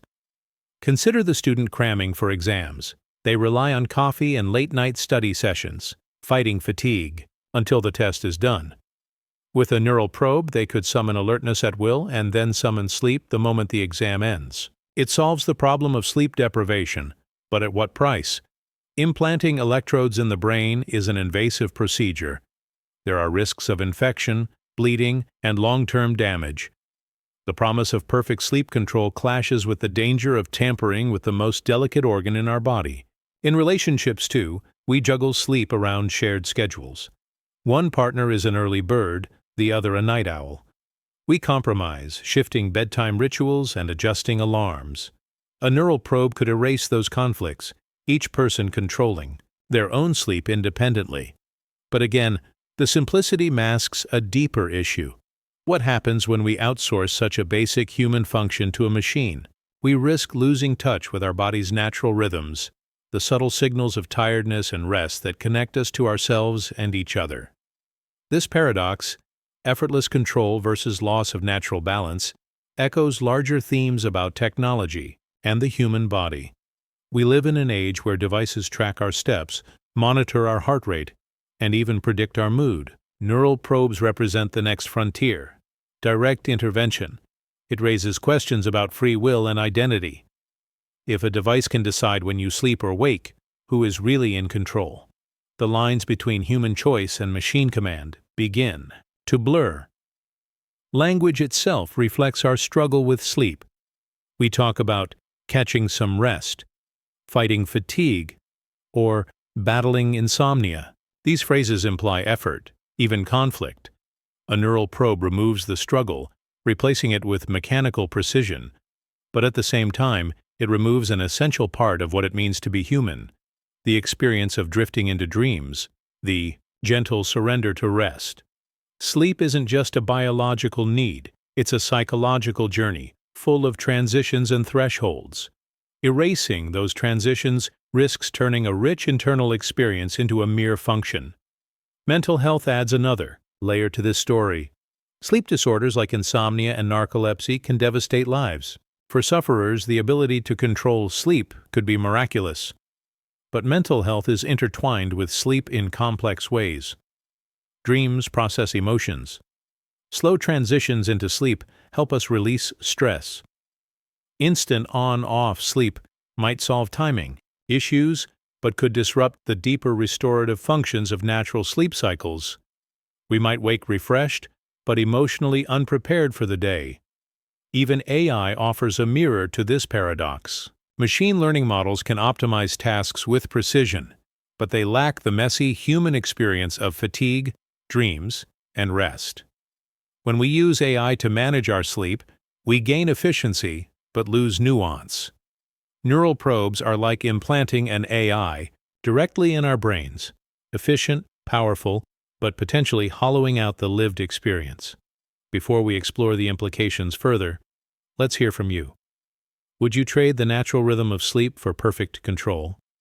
Type switch on if you would, or natural flow if you'd keep your body's own timing.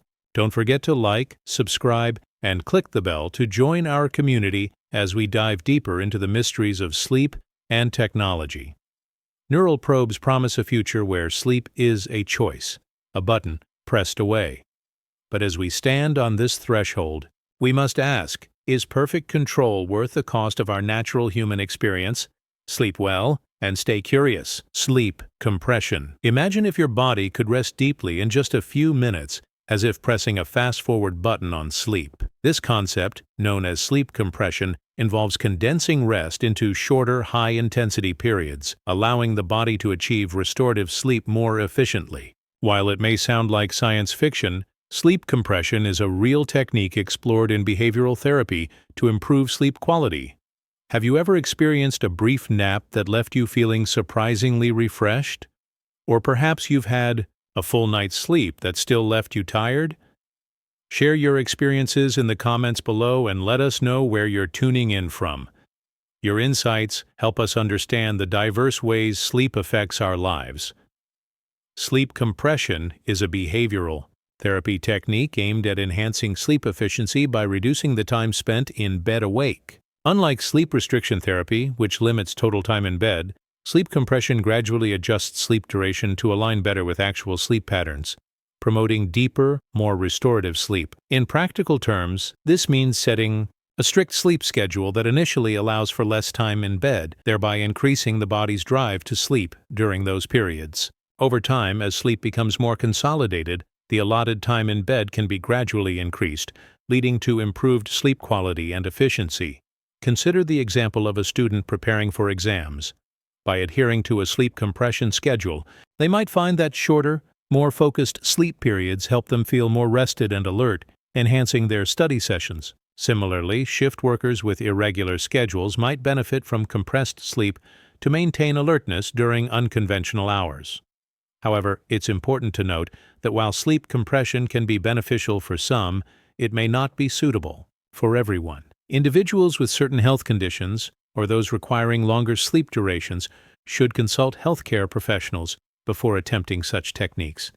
This approach to sleep also touches on broader themes of how modern lifestyles influence our natural rhythms. In an age where productivity is often prioritized, finding efficient ways to rest becomes increasingly relevant.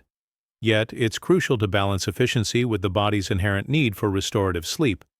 Moreover, the concept of sleep compression raises questions about the role of technology and behavioral interventions in managing sleep. As we explore methods to optimize rest, we must consider the long-term implications on mental health and overall well-being. If you found this discussion insightful, please like, subscribe, and share your thoughts in the comments. Your engagement helps us delve deeper into topics that matter. Remember, while techniques like sleep compression offer intriguing possibilities, they should be approached thoughtfully and, when necessary, under professional guidance. Prioritizing quality sleep is essential for a healthy, balanced life. Pharmacologic Blitz. Imagine standing before a table covered in dozens of small bottles. Each one holds a different medicine, some to calm your mind, some to wake you up, others to quiet the chatter of your thoughts. The goal? To mix the perfect recipe that sends you into deep, uninterrupted sleep. It sounds like a chef's experiment in a lab kitchen, but it's actually what researchers call a pharmacologic blitz, combining sedatives, stimulants, and even antipsychotics to discover the ideal cocktail for rest. It's a paradoxical approach, using both sleep-promoting and wake-promoting drugs together, aimed at solving the age-old problem of insomnia. But at what cost? Have you or someone you know ever tried different pills to sleep better? Share your thoughts and where you're watching from in the comments below. In daily life, many of us reach for a single solution when sleep won't come. A cup of tea, a warm bath, or perhaps an over-the-counter sleep aid. We expect one remedy to do the trick. Yet the Pharmacologic Blitz takes the opposite view. Instead of a single remedy, it uses multiple agents that work in different ways. A sedative might slow brain activity, a stimulant in a tiny dose can stabilize sleep patterns, and an antipsychotic can quiet racing thoughts. Together, they can create a powerful synergy that pushes the body into sleep faster than any single drug could. Think about exam season. Students stay up late, chugging coffee to study, then reach for sleep pills to crash afterward. The cycle can be brutal. Alertness followed by a hard crash. In a pharmacologic blitz, a carefully measured stimulant could keep the mind focused during study, followed by a sedative antipsychotic mix that eases the transition into rest. It's a scientific balancing act designed to smooth out the peaks and valleys of wakefulness and sleep. But this approach comes with risks. Every drug has side effects. Sedatives can leave you groggy in the morning. Stimulants can raise your heart rate or increase anxiety. Antipsychotics may cause metabolic changes or weight gain. When combined, these effects can amplify. The very mix designed to perfect sleep can also disrupt other parts of health. It's a reminder that our bodies are complex systems. Tinkering with one part can ripple through the whole. The paradox here is striking. To treat insomnia, we use drugs that both calm and excite. We chase rest by introducing wakefulness. This duality mirrors how we live our lives. We push ourselves to perform, then push ourselves to rest. We seek balance, yet we often swing between extremes: work and recovery, stress and relaxation. The Pharmacologic Blitz makes this swing literal, chemicals pushing us one way, then the other, in rapid succession. Language around sleep often reflects this struggle. We talk about crashing at the end of the day, as if sleep is an impact. We say we're wired or zoned out, as though our minds are machines flicking between on and off. The Pharmacologic Blitz embodies this machine-like view, treating sleep as a switch to be flipped by the right combination of chemicals. Yet sleep is more than a switch. It's a process, a journey through stages of light and deep rest, dreaming and memory consolidation. Reducing it to a chemical recipe risks losing the nuances that make sleep restorative. Mental health is deeply entwined with sleep. People with anxiety or depression often struggle with both falling asleep and staying asleep. For them, a pharmacologic blitz may offer hope, a way to break the cycle of racing thoughts and sleepless nights. But mental health is not just about chemistry. It's about feelings, thoughts, relationships, and meaning. Pills can open the door to sleep, but they don't address the reasons behind the insomnia. They treat the symptom, not the cause. Even in the realm of AI and technology, we see parallels. Algorithms can optimize tasks, adjusting multiple variables to achieve a goal. But they operate on data, not on human experience. A sleep algorithm might suggest the perfect mix of light, temperature, and sound, or even drugs. Yet it cannot understand the comfort of a loved one's presence, the calm of a quiet mind, or the peace of a heartfelt conversation before bed. These human elements resist being reduced to formulas. Before we dive deeper into the science and ethics of pharmacologic blitzes, let's connect. Have you ever experimented with sleep medications or natural remedies?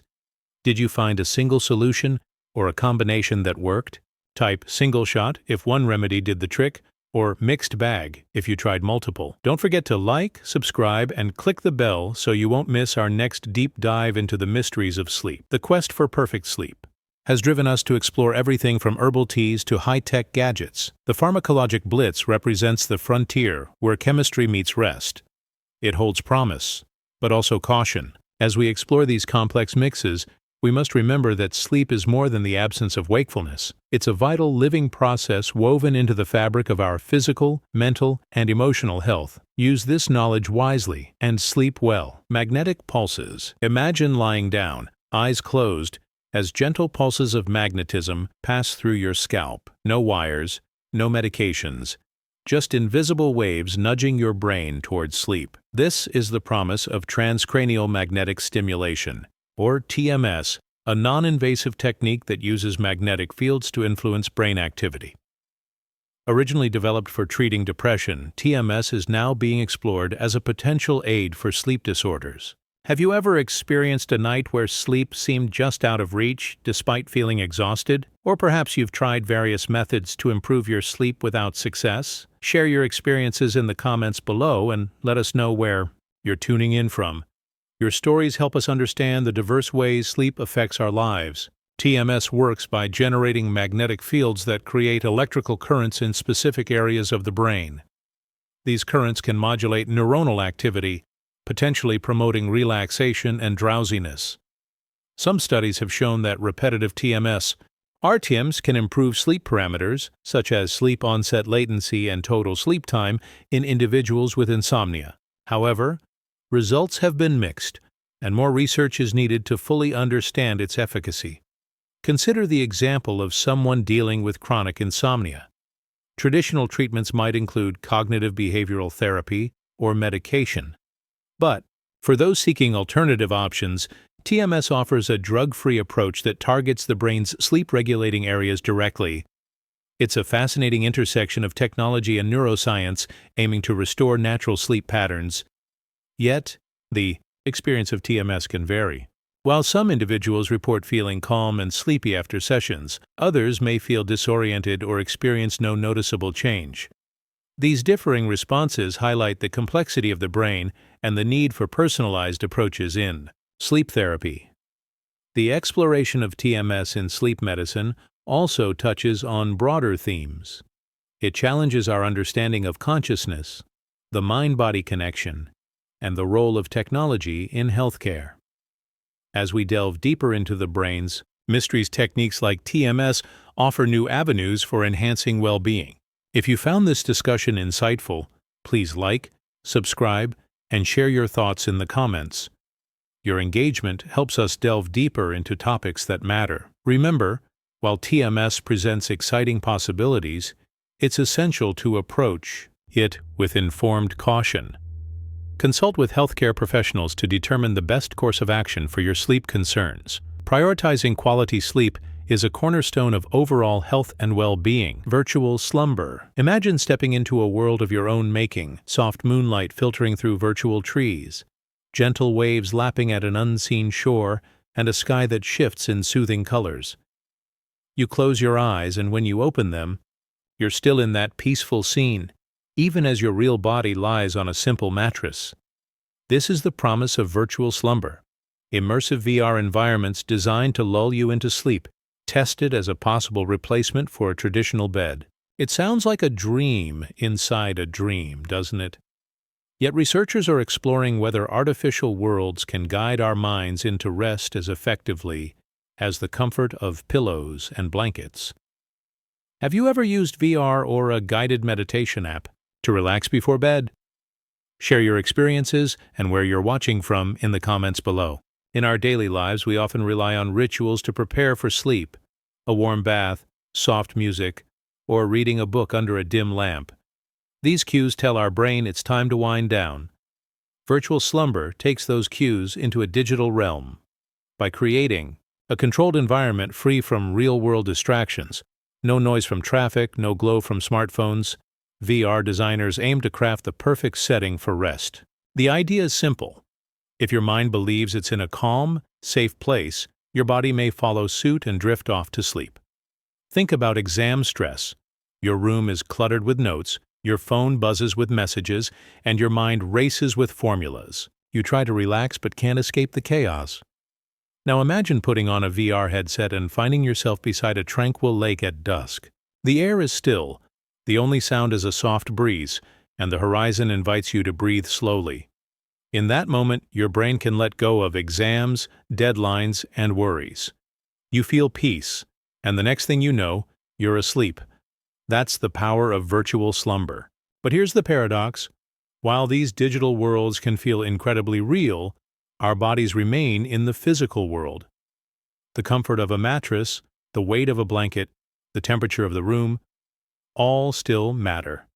Some testers of virtual slumber report deep, dreamlike rest.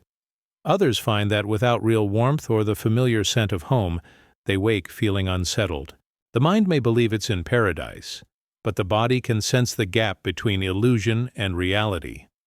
It's a reminder that sleep is both mental and physical, a partnership between mind and body that virtual worlds can't fully replicate.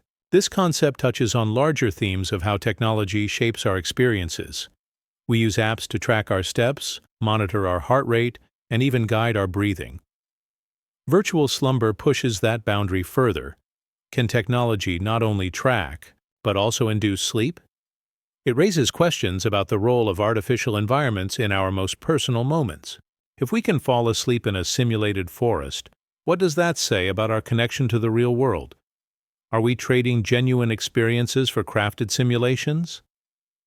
Language around sleep often emphasizes natural elements, resting like a baby. Is sleeping under the stars or dreaming by the firelight? Virtual slumber replaces these images with code, pixels, and algorithms.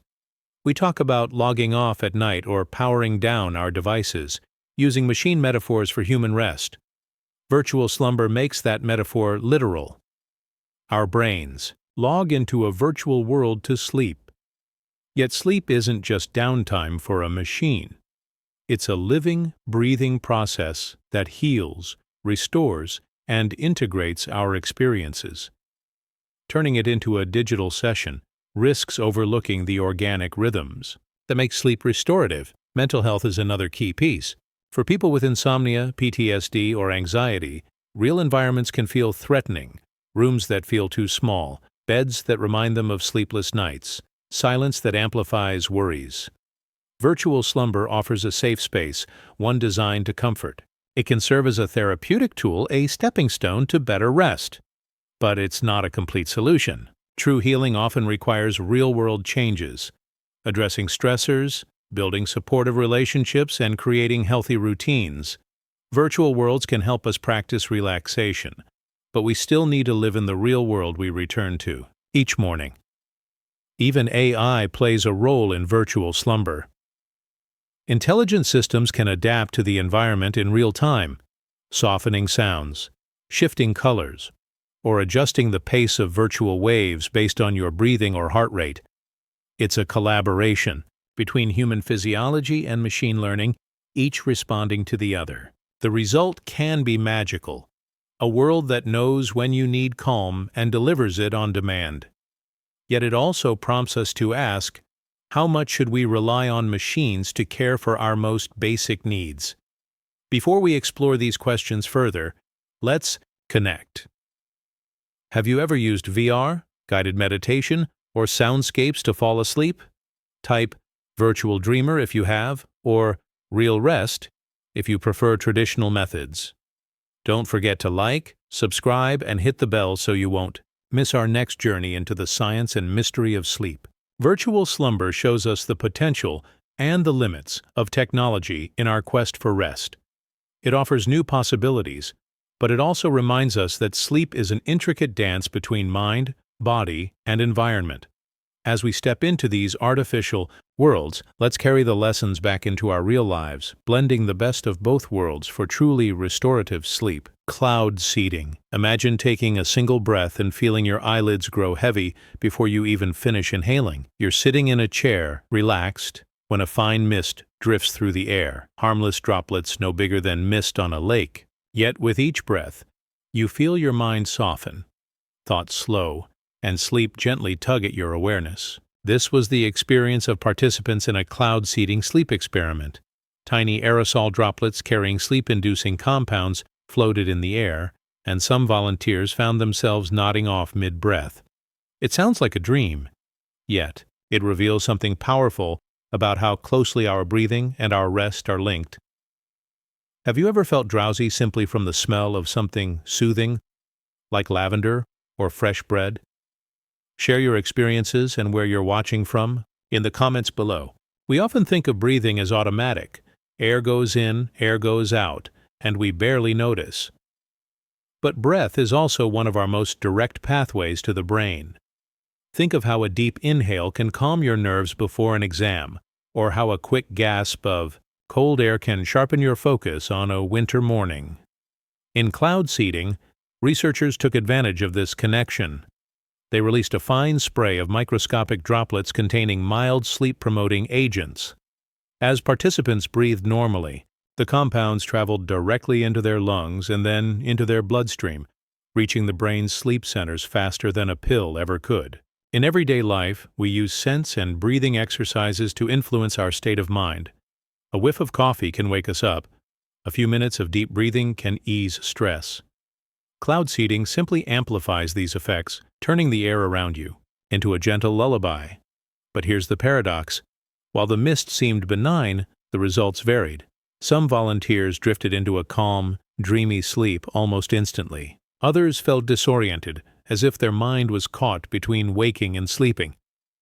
A few found the experience unsettling, their thoughts trailing off in fragments mid-sentence. What felt like a peaceful drift for one person became a strange fog for another. Paradox highlights how personal our sleep needs are. A room scented with lavender might soothe one person and irritate another. A breathing exercise might relax you but make someone else more aware of their racing heart. Cloud seeding shows us that even something as simple as air can carry surprises. It reminds us that sleep is not a one-size-fits-all process. What works for one body may feel foreign to another. On a deeper level, the experiment touches on our beliefs about control and surrender. We often try to force sleep, counting sheep, staring at the ceiling, chasing tiredness. Cloud seeding flips that script. It invites sleep to come to us, carrying on the very air we breathe. But surrendering to that mist requires trust. You must allow the droplets into your lungs, trust that they are safe, and let go of the urge to control your mind. That leap of faith can be as challenging as the quest for sleep itself. Language around sleep often speaks of falling asleep, as if sleep is something we lose our grip on. Cloud seeding makes that fall literal, a gentle drift on a cloud of mist. Yet it also shows that sleep is an active process. The compounds spark changes in the brain, nudging neural circuits toward rest. Sleep isn't just passive. It's a carefully orchestrated state that our bodies enter when conditions are right. The mist creates those conditions, but the body still does the work. Mental health is closely tied to breathing and sleep. Practices like mindfulness and meditation use breath to calm anxiety and improve rest. Cloud seeding taps into the same pathways, but with a biochemical twist. For people with insomnia or PTSD, whose minds race even when their bodies crave rest, this method could offer relief. Yet it also raises questions. If we rely on aerosol mist to sleep, do we lose our ability to use natural breathing techniques? Do we risk becoming dependent on external aid rather than strengthening our own inner resources? Even AI and technology find parallels here. Just as algorithms can optimize air quality in smart homes, they might one day control the release of sleep-inducing mist based on real-time monitoring of your vital signs. Imagine a bedroom that senses your breathing pattern, mood, and brainwaves, then clouds the air with just the right blend of compounds to guide you into perfect rest. It's a futuristic vision, but cloud seeding hints at that possibility. Yet with great power comes great responsibility. Who decides what mix goes into the air? How do we ensure safety and consent? Before we explore those questions further, let's connect. Have you ever used aromatherapy, breathing exercises, or other methods to help you sleep? Type Cloud9 if you'd try sleep mist, or natural breath if you prefer traditional techniques. Don't forget to like, subscribe, and click the bell so you won't miss our next deep dive into the science and mystery of sleep. Cloud seeding reminds us that sleep can be shaped by the air we breathe, the thoughts we release, and the trust we place in the process. It shows us the delicate balance between control and surrender, science and experience. As we continue this journey, let's breathe deeply, rest gently, and stay curious about the many paths that lead us to sleep. Carbon dioxide. Have you ever noticed how stuffy air can make you feel drowsy? Picture stepping into a room where the air feels heavy. Each breath seems thicker, almost hard to draw in. Then, without warning, you're overcome by an irresistible urge to sleep. That's what happened in an experiment where participants were exposed to elevated carbon dioxide, CO2 levels in a sealed chamber. The result? Sudden sleep attacks that knocked them out almost instantly. It's a startling Demonstration of how a simple change in our air can overpower even the most wakeful mind. Have you ever felt unexpectedly sleepy in a poorly ventilated space? Maybe during a long meeting or in a crowded classroom? Share your experiences and where you're watching from in the comments below. In everyday life, we're taught that fresh air invigorates us. A breeze through an open window can chase away fatigue, and stepping outside often clears our heads. Yet here, the opposite happened. By raising CO2 levels just enough to make the air feel stale, well below dangerous thresholds, researchers triggered deep, sudden sleep.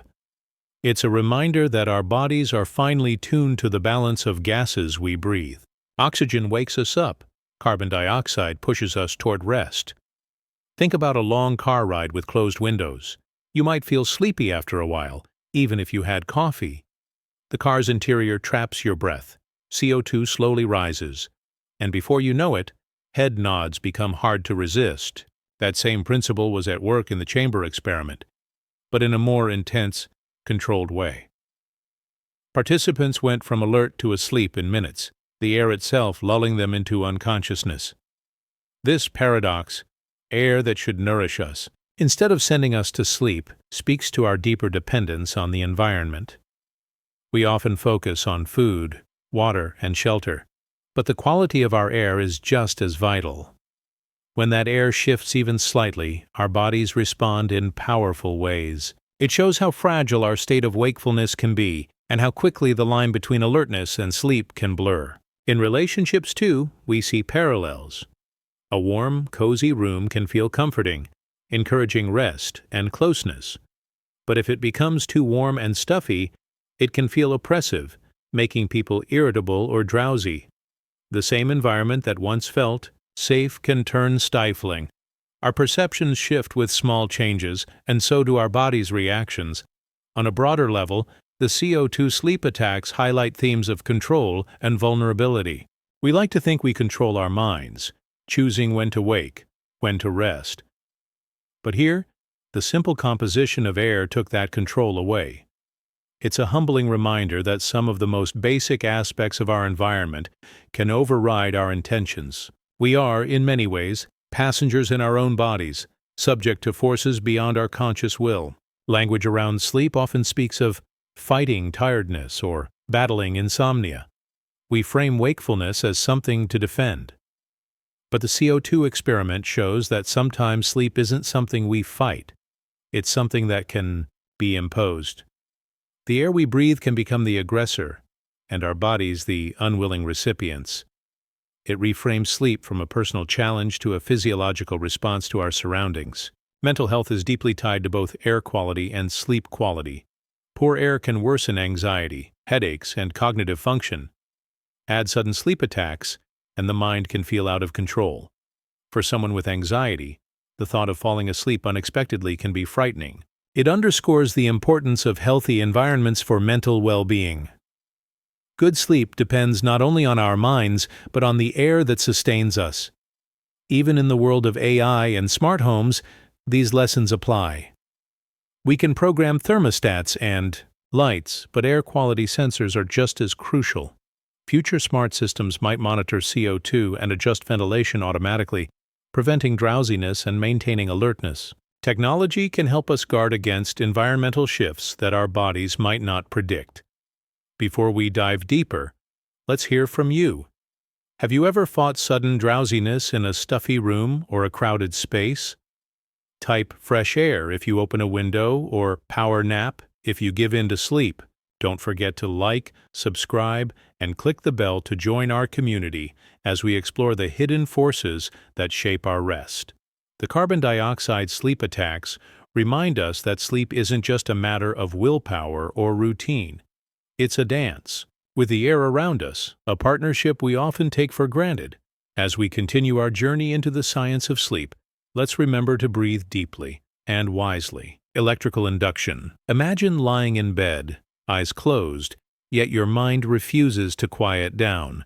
Thoughts race and sleep feels distant. Now, envision a gentle rhythmic pulse applied to your skin, syncing with your brain's natural waves, gradually guiding you into a peaceful slumber. This is the essence of electrical induction for sleep, a method where subtle electrical currents, delivered through skin electrodes, align with brain activity to promote restfulness. Have you ever experienced a night where sleep seemed elusive, despite exhaustion? Or perhaps you've tried various methods to drift off, from calming teas to soothing music. Share your experiences and where you're tuning in from in the comments below.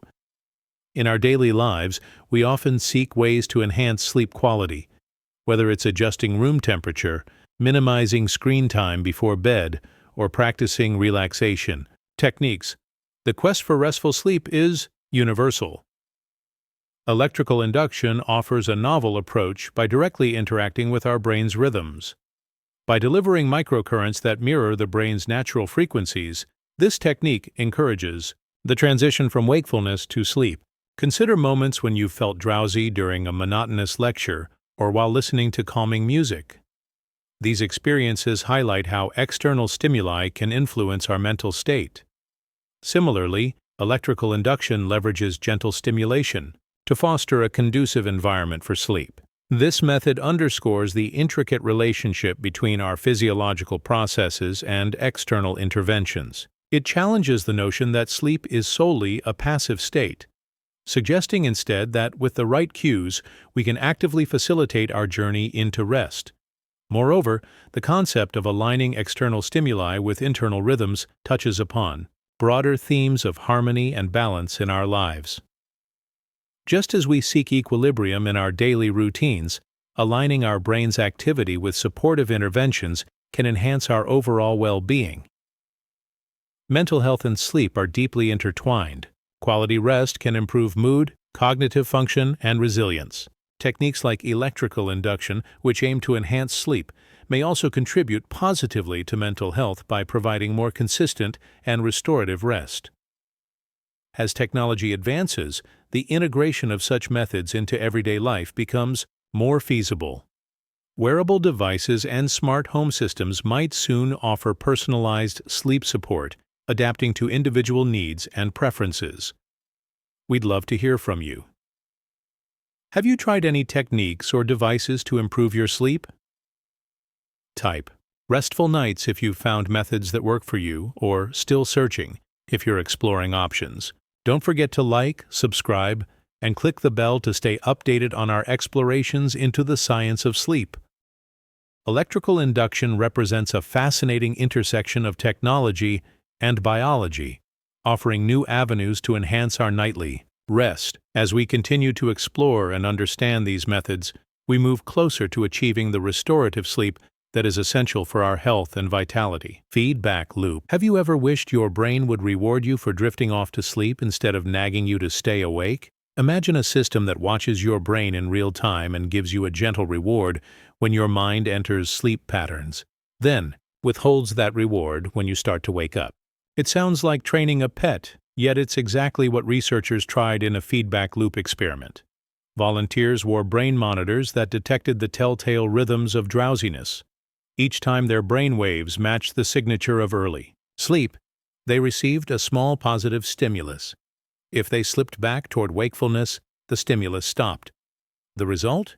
Many found themselves slipping into sleep faster and staying asleep longer, as if their own brains had learned that sleep pays off. But the same system could feel like punishment when the reward vanished, making wakefulness seem stark and empty. Have you ever felt encouraged or discouraged by your own routines or habits? Share your thoughts and where you're watching from in the comments below. In everyday life, we're conditioned by feedback all the time. A student studies hard and gets praise for good grades. A friend smiles when you tell a joke, encouraging you to keep the humor flowing. Even in relationships, positive reinforcement guides our behavior. Kind words reward us, and silence can feel like a withdrawal of support. The feedback loop experiment applies this same idea to sleep. By giving the brain a tiny, well done signal when it drifted towards sleep, the system helped volunteers learn to value rest. It's a simple idea. Reward the behavior you want, and the brain will repeat it. Think about how you might use an app that tracks your steps. When you hit your daily goal, you see a burst of confetti on the screen. That small visual reward can motivate you to walk more. Now replace steps with sleep. Each time your brain shows the slow, rhythmic waves of early sleep, you get a gentle cue, a soft tone, a small vibration, a visual glow. Your brain begins to associate those sleep waves with something positive. Over time, it learns to slip into those patterns more readily, because sleep itself becomes rewarding. But here's the paradox. When the feedback stops, wakefulness can feel punishing. Suddenly, the brain waves linked to being awake carry no reward. The absence of the positive cue can make alertness feel empty, even uncomfortable. Volunteers reported that once they experienced the reward for sleep, staying awake felt like missing out. It's as if the system shifted the baseline of comfort, making sleep the new normal, and wakefulness the odd state. This flip in perception reveals how much our sense of ease depends on feedback. Without positive signals, even natural states can feel wrong. On a deeper level, the feedback loop touches on how we learn and adapt. Our brains are prediction machines, always seeking patterns and rewards. We learn language through praise and correction, habits through routine and consequence. The sleep feedback loop uses the same mechanisms. It shows that sleep, often thought of as passive, can be shaped by active learning processes. We aren't just at the mercy of tiredness. Our brains can be trained to value rest. Language around sleep often frames it as a mystery. Elusive, hard to catch, slipping away. The feedback loop reframes sleep as a skill that can be learned and reinforced. It shifts the narrative from struggle to training. Instead of fighting insomnia with medication or willpower alone, we can teach the brain that sleep is rewarding. Yet this approach also reminds us that what we reward shapes our experience. If happiness comes only from likes on social media, wakefulness can feel hollow without them. If sleep is rewarded by a device, wakefulness may feel unrewarded. Mental health is deeply connected to feedback. People with depression often experience a lack of positive reinforcement in daily life. Tasks that once brought joy feel empty. A sleep feedback loop could offer a controlled way to reintroduce rewards, helping reset the brain's reward system. But it also raises questions. What happens when we rely on external feedback to feel good? Can we learn to reward ourselves internally, or do we become dependent on machines and apps to guide our well-being? Even in AI, feedback loops are fundamental. Machine learning models improve by receiving feedback on their predictions. Reinforcement learning trains agents with rewards and penalties. The sleep experiment mirrors these principles in our own brains. It blurs the line between human learning and machine training, suggesting that we too can be programmed for better rest. Yet it also warns us to be mindful of what and how we reward, whether in algorithms or in our own minds. Before we explore the broader implications, let's connect. Have you ever used an app or habit tracker that rewarded you for healthy behaviors? Did it change how you felt about those behaviors? Type rewarded if feedback helped you, or freestyle if you rely on internal cues. Don't forget to like, subscribe, and click the bell to join our community as we uncover more about sleep and the science of rest.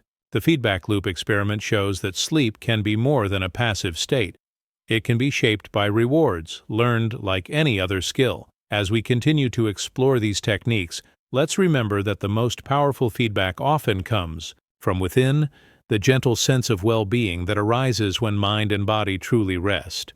Sleep well and stay curious. Genetic tweak. Imagine a world where a simple adjustment to your DNA could ensure a perfect night's sleep every night. No more tossing and turning, no more counting sheep, just deep, restful slumber at the flip of a genetic switch. It sounds like science fiction, doesn't it? Yet, in the not-so-distant past, scientists embarked on a journey to make this a reality. They explored the possibility of using gene therapy to enhance the body's natural sleep hormones, aiming to provide a lasting solution to sleep disorders. However, as promising as this sounded, it quickly became a topic of intense ethical debate. Have you ever struggled with sleep despite trying every remedy in the book? Or perhaps you found a unique solution that works wonders for you? Share your experiences and where you're tuning in from in the comments below. In our daily lives, we often seek quick fixes for our problems. Whether it's using caffeine to combat fatigue or relying on sleep aids to rest, we're constantly looking for solutions. The idea of a genetic tweak to enhance sleep fits into this narrative. By targeting specific genes responsible for sleep regulation, scientists hope to provide a more permanent solution to sleep disorders. This approach, known as somatic gene therapy, involves altering genes in specific tissues without affecting the individual's offspring. Consider the convenience of adjusting your body's internal clock to suit your lifestyle. For instance, if you're a night owl but need to wake up early for work, a genetic tweak could help you fall asleep earlier. It's akin to setting an alarm clock within your body. However, this raises questions about the natural rhythms our bodies follow and the potential consequences of altering them. The ethical concerns surrounding this research are significant. One major issue is the potential for unintended consequences. What if altering one gene affects others in unforeseen ways? Additionally, there's the question of consent, especially if such therapies become available to the general public. Would individuals fully understand the implications of altering their genetic makeup?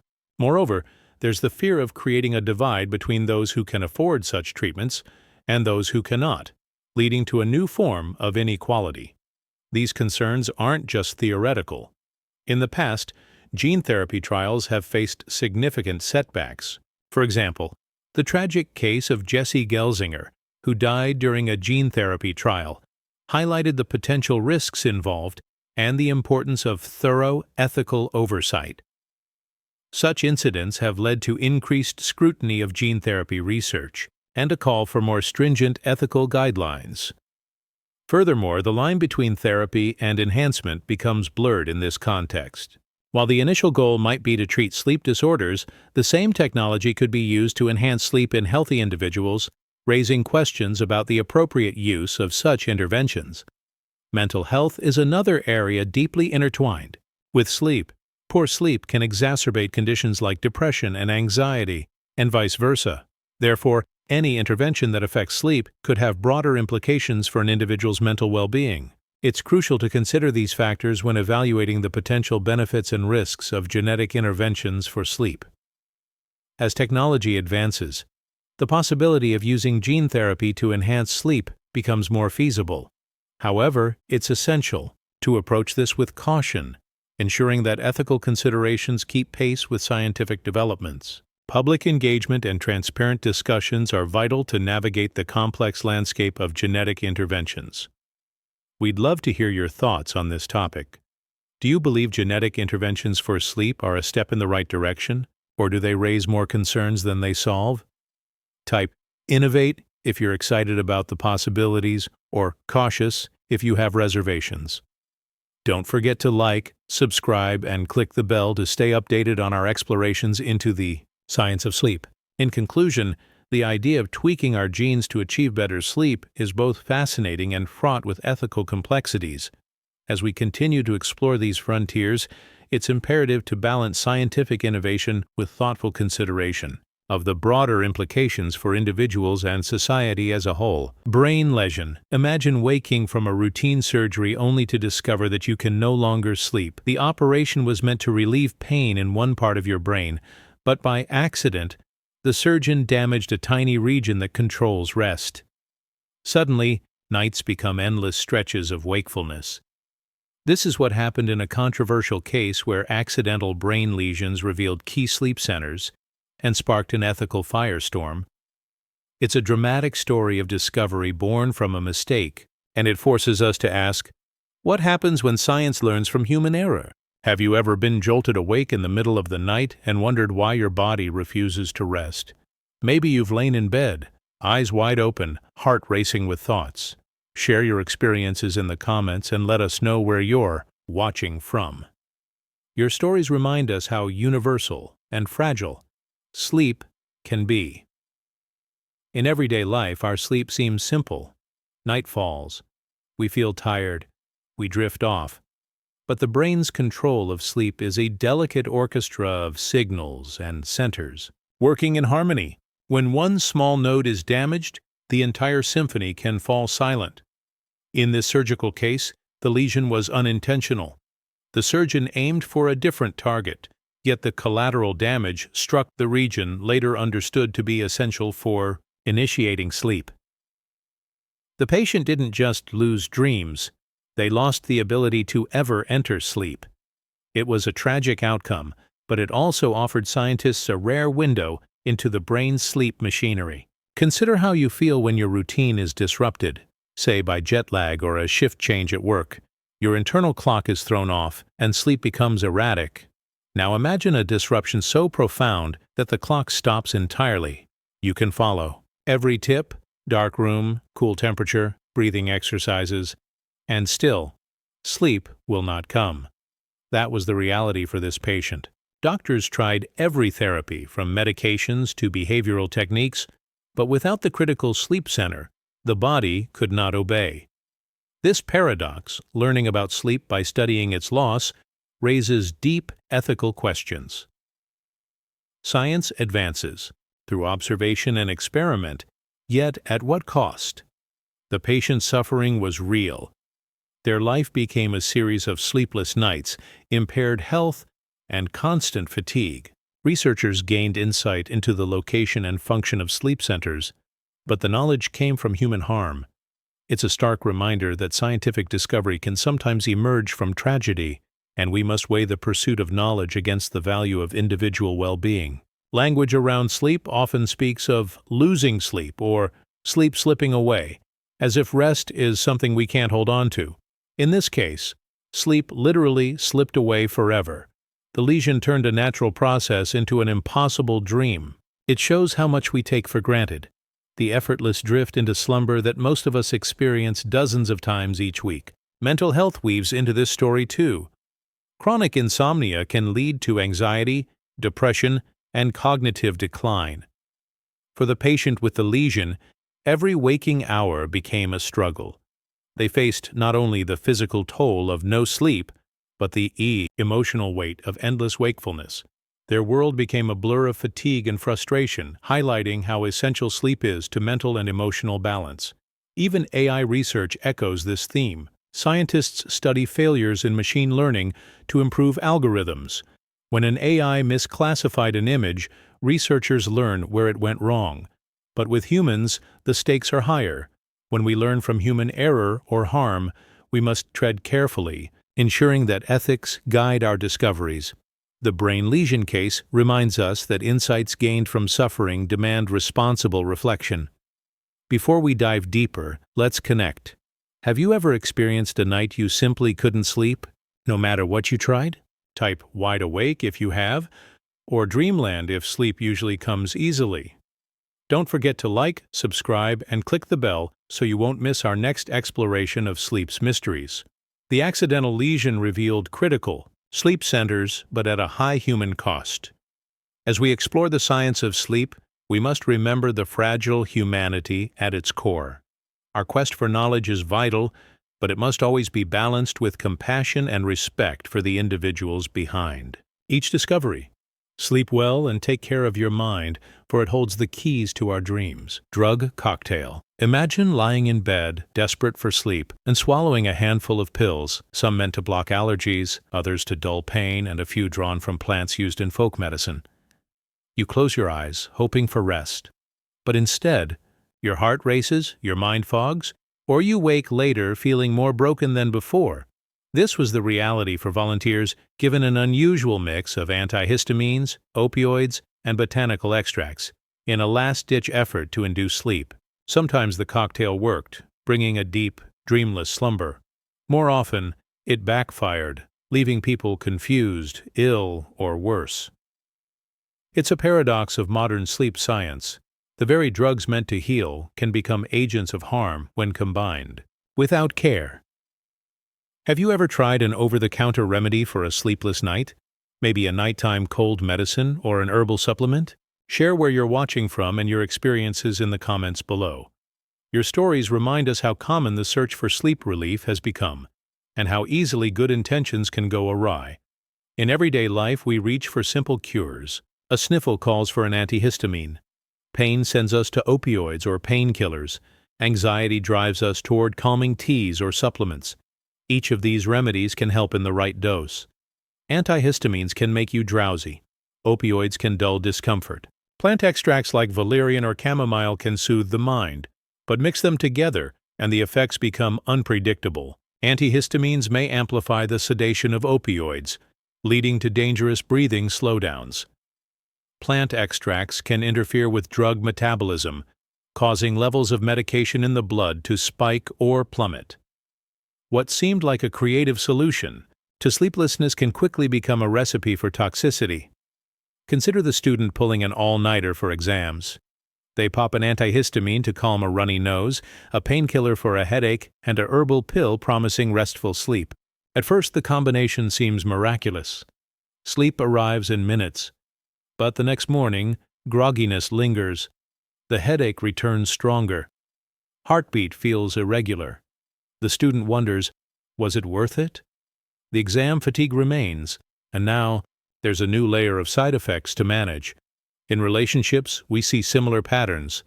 A partner suggests a home remedy, a spoonful of honey, a dash of lavender oil to help you sleep. You add your own over-the-counter pill to the mix. Suddenly comfort turns to complications. The room meant for rest becomes a site of uncertainty. You chase sleep yet wake in a haze, the simple trust in remedies replaced by wariness. This paradox of drug cocktails speaks to a larger theme: our desire for quick fixes in a complex world. We live in an age of specialization. One pill for sleep, one for pain, one for allergies. But our bodies don't separate these functions neatly. The liver, kidneys, and brain juggle every compound we ingest, and when multiple drugs arrive together, they can clash. What we gain in convenience, we may lose in safety. Language around medication often frames drugs as tools. Take this to feel better. Use that to knock out pain. We talk of combining therapies as if mixing is inherently positive. But with pharmacology, mixing is a double-edged sword. Each drug carries its own effects and side effects. When combined, those side effects can multiply or morph into new dangers. The lesson: even benign-seeming remedies deserve respect and caution when used together. Mental health enters the picture too. Many people with anxiety or depression struggle with insomnia. They may already be on antidepressants or anti-anxiety medications. Adding antihistamines or opioids into that mix can destabilize mood, worsen depression, or even lead to dependence. What begins as a search for rest can spiral into a tangle of prescriptions, each one demanding monitoring and each one risking unintended consequences. Technology and AI offer a parallel. Algorithms can recommend products, sleep masks, sound machines, supplements, based on data. But they cannot predict every individual reaction. A recommendation engine might suggest an over-the-counter sleep aid to someone already on multiple medications, unaware of dangerous interactions. Just as with drug cocktails, the promise of a perfect solution via algorithm can overlook the complexity of human biology. Before we dive deeper into the science and ethics of mixed drug sleep remedies, let's connect. Have you ever tried more than one sleep aid at once? Type single pill if you stuck to one remedy or mixed bag if you combine treatments. Don't forget to like, subscribe, and click the bell so you won't miss our next exploration into sleep's hidden dangers and surprising solutions. The story of drug cocktails for sleep is a cautionary tale. In the quest for rest, we must respect the power of every compound we take. Sleep is essential, but shortcuts can carry high costs.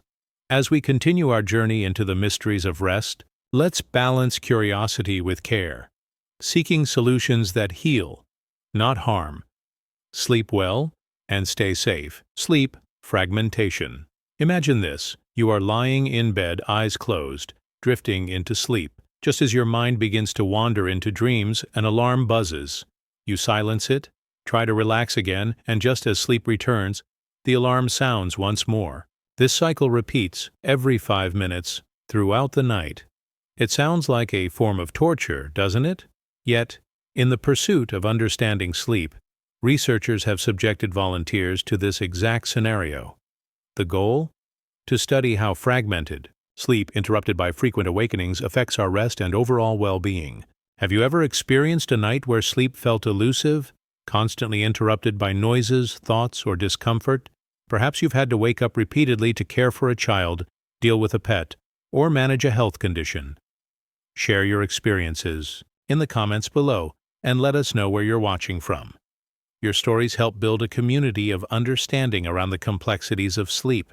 In our daily lives, we often take sleep for granted, assuming that as long as we get a certain number of hours, we're well rested. But sleep isn't just about quantity. Quality plays a crucial role. Fragmented sleep, where the continuity of rest is broken, can leave us feeling as tired as if we hadn't slept at all. It's akin to trying to enjoy a movie that keeps getting paused every few minutes. You lose the narrative, the emotional connection, and the overall experience. Consider a student preparing for exams, choosing to study late into the night and sleep in short bursts, or a new parent waking up multiple times to soothe a crying baby. These scenarios are common, and while the intentions are good, the impact on sleep quality can be significant. Fragmented sleep disrupts the natural progression through sleep stages, particularly the deep and REM stages, which are essential for physical restoration and memory consolidation. Recent studies have shown that even brief awakenings can have a cumulative effect, leading to increased daytime sleepiness, reduced cognitive function, and mood disturbances. Interestingly, research has also uncovered that our brains can experience micronaps, brief moments where small regions of the brain enter a sleep-like state while we're still awake. This phenomenon suggests that our brains may attempt to compensate for fragmented sleep by taking these micro-rests during the day, which could explain moments of zoning out or lapses in attention. Language reflects our understanding of sleep's importance. Phrases like sleeping like a baby or catching up on sleep indicate a recognition of sleep's restorative power. However, in a world that often glorifies busyness and productivity, sleep can be undervalued. We might pride ourselves on functioning with minimal rest, but the long-term consequences of fragmented sleep can include impaired judgment, weakened immune response, and increased risk of chronic conditions. Mental health is deeply intertwined with sleep quality. Fragmented sleep has been linked to anxiety and depression, creating a vicious cycle where poor sleep exacerbates mental health issues, which in turn further disrupt sleep. Addressing sleep fragmentation can be a crucial step in improving overall mental well-being. Even in the realm of artificial intelligence, parallels can be drawn. Just as a computer requires uninterrupted processing to function optimally, our brains need continuous sleep cycles to perform at their best. Interruptions in this process can lead to errors, reduced efficiency, and the need for recovery. Before we delve deeper into the science of sleep fragmentation, let's connect. Have you ever tracked your sleep patterns and noticed frequent awakenings? Type restless nights if you have, or sleep through if your sleep is typically uninterrupted. Don't forget to like, subscribe, and click the bell so you won't miss our next exploration into the mysteries of sleep.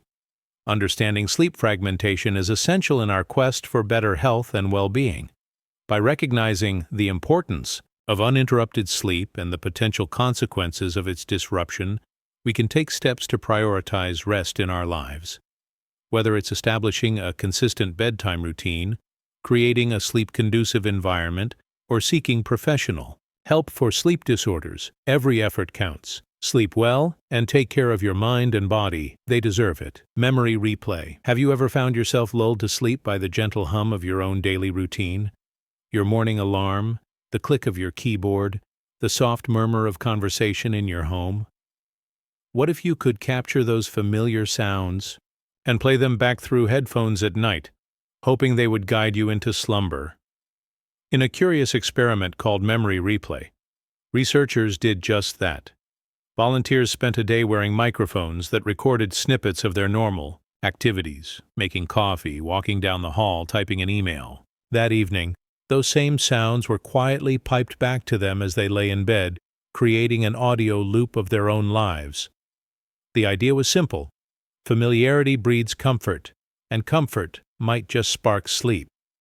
Yet the results revealed a surprising paradox.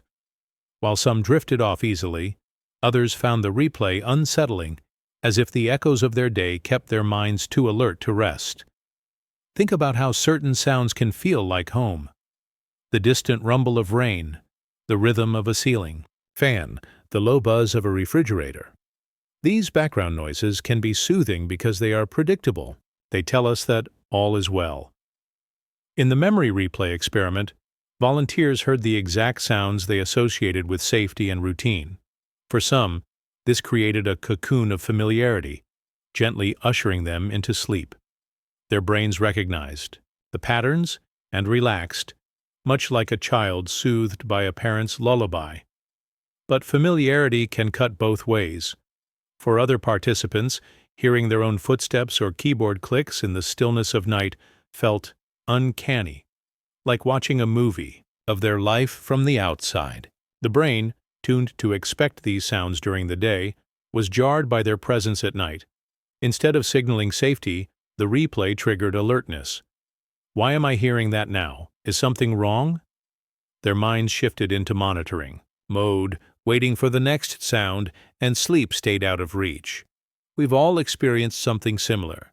Maybe you've lain in bed, earbuds in place, listening to a favorite podcast or soft music, only to find your mind drifting away from the audio and back to your worries. The very thing meant to calm you instead becomes a focus for your racing thoughts. Or perhaps you've returned to your childhood home and found comfort in familiar creaks and groans of the floorboards, sounds that once kept you up as a child but now feel like a warm embrace. The context matters. In memory replay, the context was flipped. Daytime sounds invading nighttime stillness. This paradox speaks to a larger truth about sleep in the mind. We often think of sleep as a passive state. Close your eyes and rest simply happens. In reality, sleep is an active process guided by countless signals, both internal and external. Our brains look for cues, darkness, stillness, and the right hormonal signals. But they also listen. A sudden noise can jolt us awake. A dripping faucet can prevent us from falling asleep. Memory replay showed that even familiar sounds can confuse the brain if they arrive at the wrong time. On a broader level, this experiment touches on how we relate to our own experiences. We carry our days inside us, our thoughts, our actions, our routines. Memory replay externalized that inner world and sent it back as sensory input. It blurred the line between memory and environment. For some, this looped feedback felt comforting, reinforcing the sense of safety that comes from routine. For others, it felt like a hall of mirrors. Self-reference turned unsettling. It reminds us that our sense of reality depends not just on what we experience, but on when and how we experience it. Language offers clues to this dynamic. We speak of replaying events in our minds, especially before sleep, running through conversations, worries, or plans. Often, those mental replays keep us awake. Memory replay made those replays literal, playing them over headphones. The result showed that while memories can comfort us, replaying them without the natural fade of time can also keep us locked in wakefulness. The mind needs space to let memories drift away, to make room for the quiet needed for sleep. Mental health is deeply connected to this process. People with anxiety or PTSD often replay distressing events in their minds at night, preventing restful sleep. Therapies encourage letting go of those replays, replacing them with new, calming images or sounds. Memory replay tried the opposite, flooding the mind with neutral, familiar sounds. For some it worked, for others it backfired. The lesson: simply replaying memories isn't enough. We need to guide the mind toward new, peaceful patterns, not just loop old ones. Even in technology, we see parallels. Social media algorithms replay content we've shown interest in, creating echo chambers. That familiarity can feel comforting, but it can also trap us, keeping our minds active and engaged when we might benefit from a break. Just as memory replay revealed the limits of looping our own experiences, we must be mindful of how digital loops affect our attention and rest. Before we dive deeper into how to use memory and sound for better sleep, let's connect. Have you ever used recordings like white noise, nature sounds, or favorite music to help you sleep? Did it help or hinder? Type sound sleep if audio aids you, or silent night if you prefer quiet. Don't forget to like, subscribe, and click the bell so you won't miss our next deep dive into the science of rest. Memory replay teaches us that sleep is more than shutting down sensory input. It's about timing, context, and the delicate balance between familiarity and novelty. Our brains crave patterns but also need breaks from repetition. As we explore new ways to harness memory and sound for rest, let's remember to create space for silence and to let some memories fade, so that when we close our eyes, we can truly let go and drift into peaceful sleep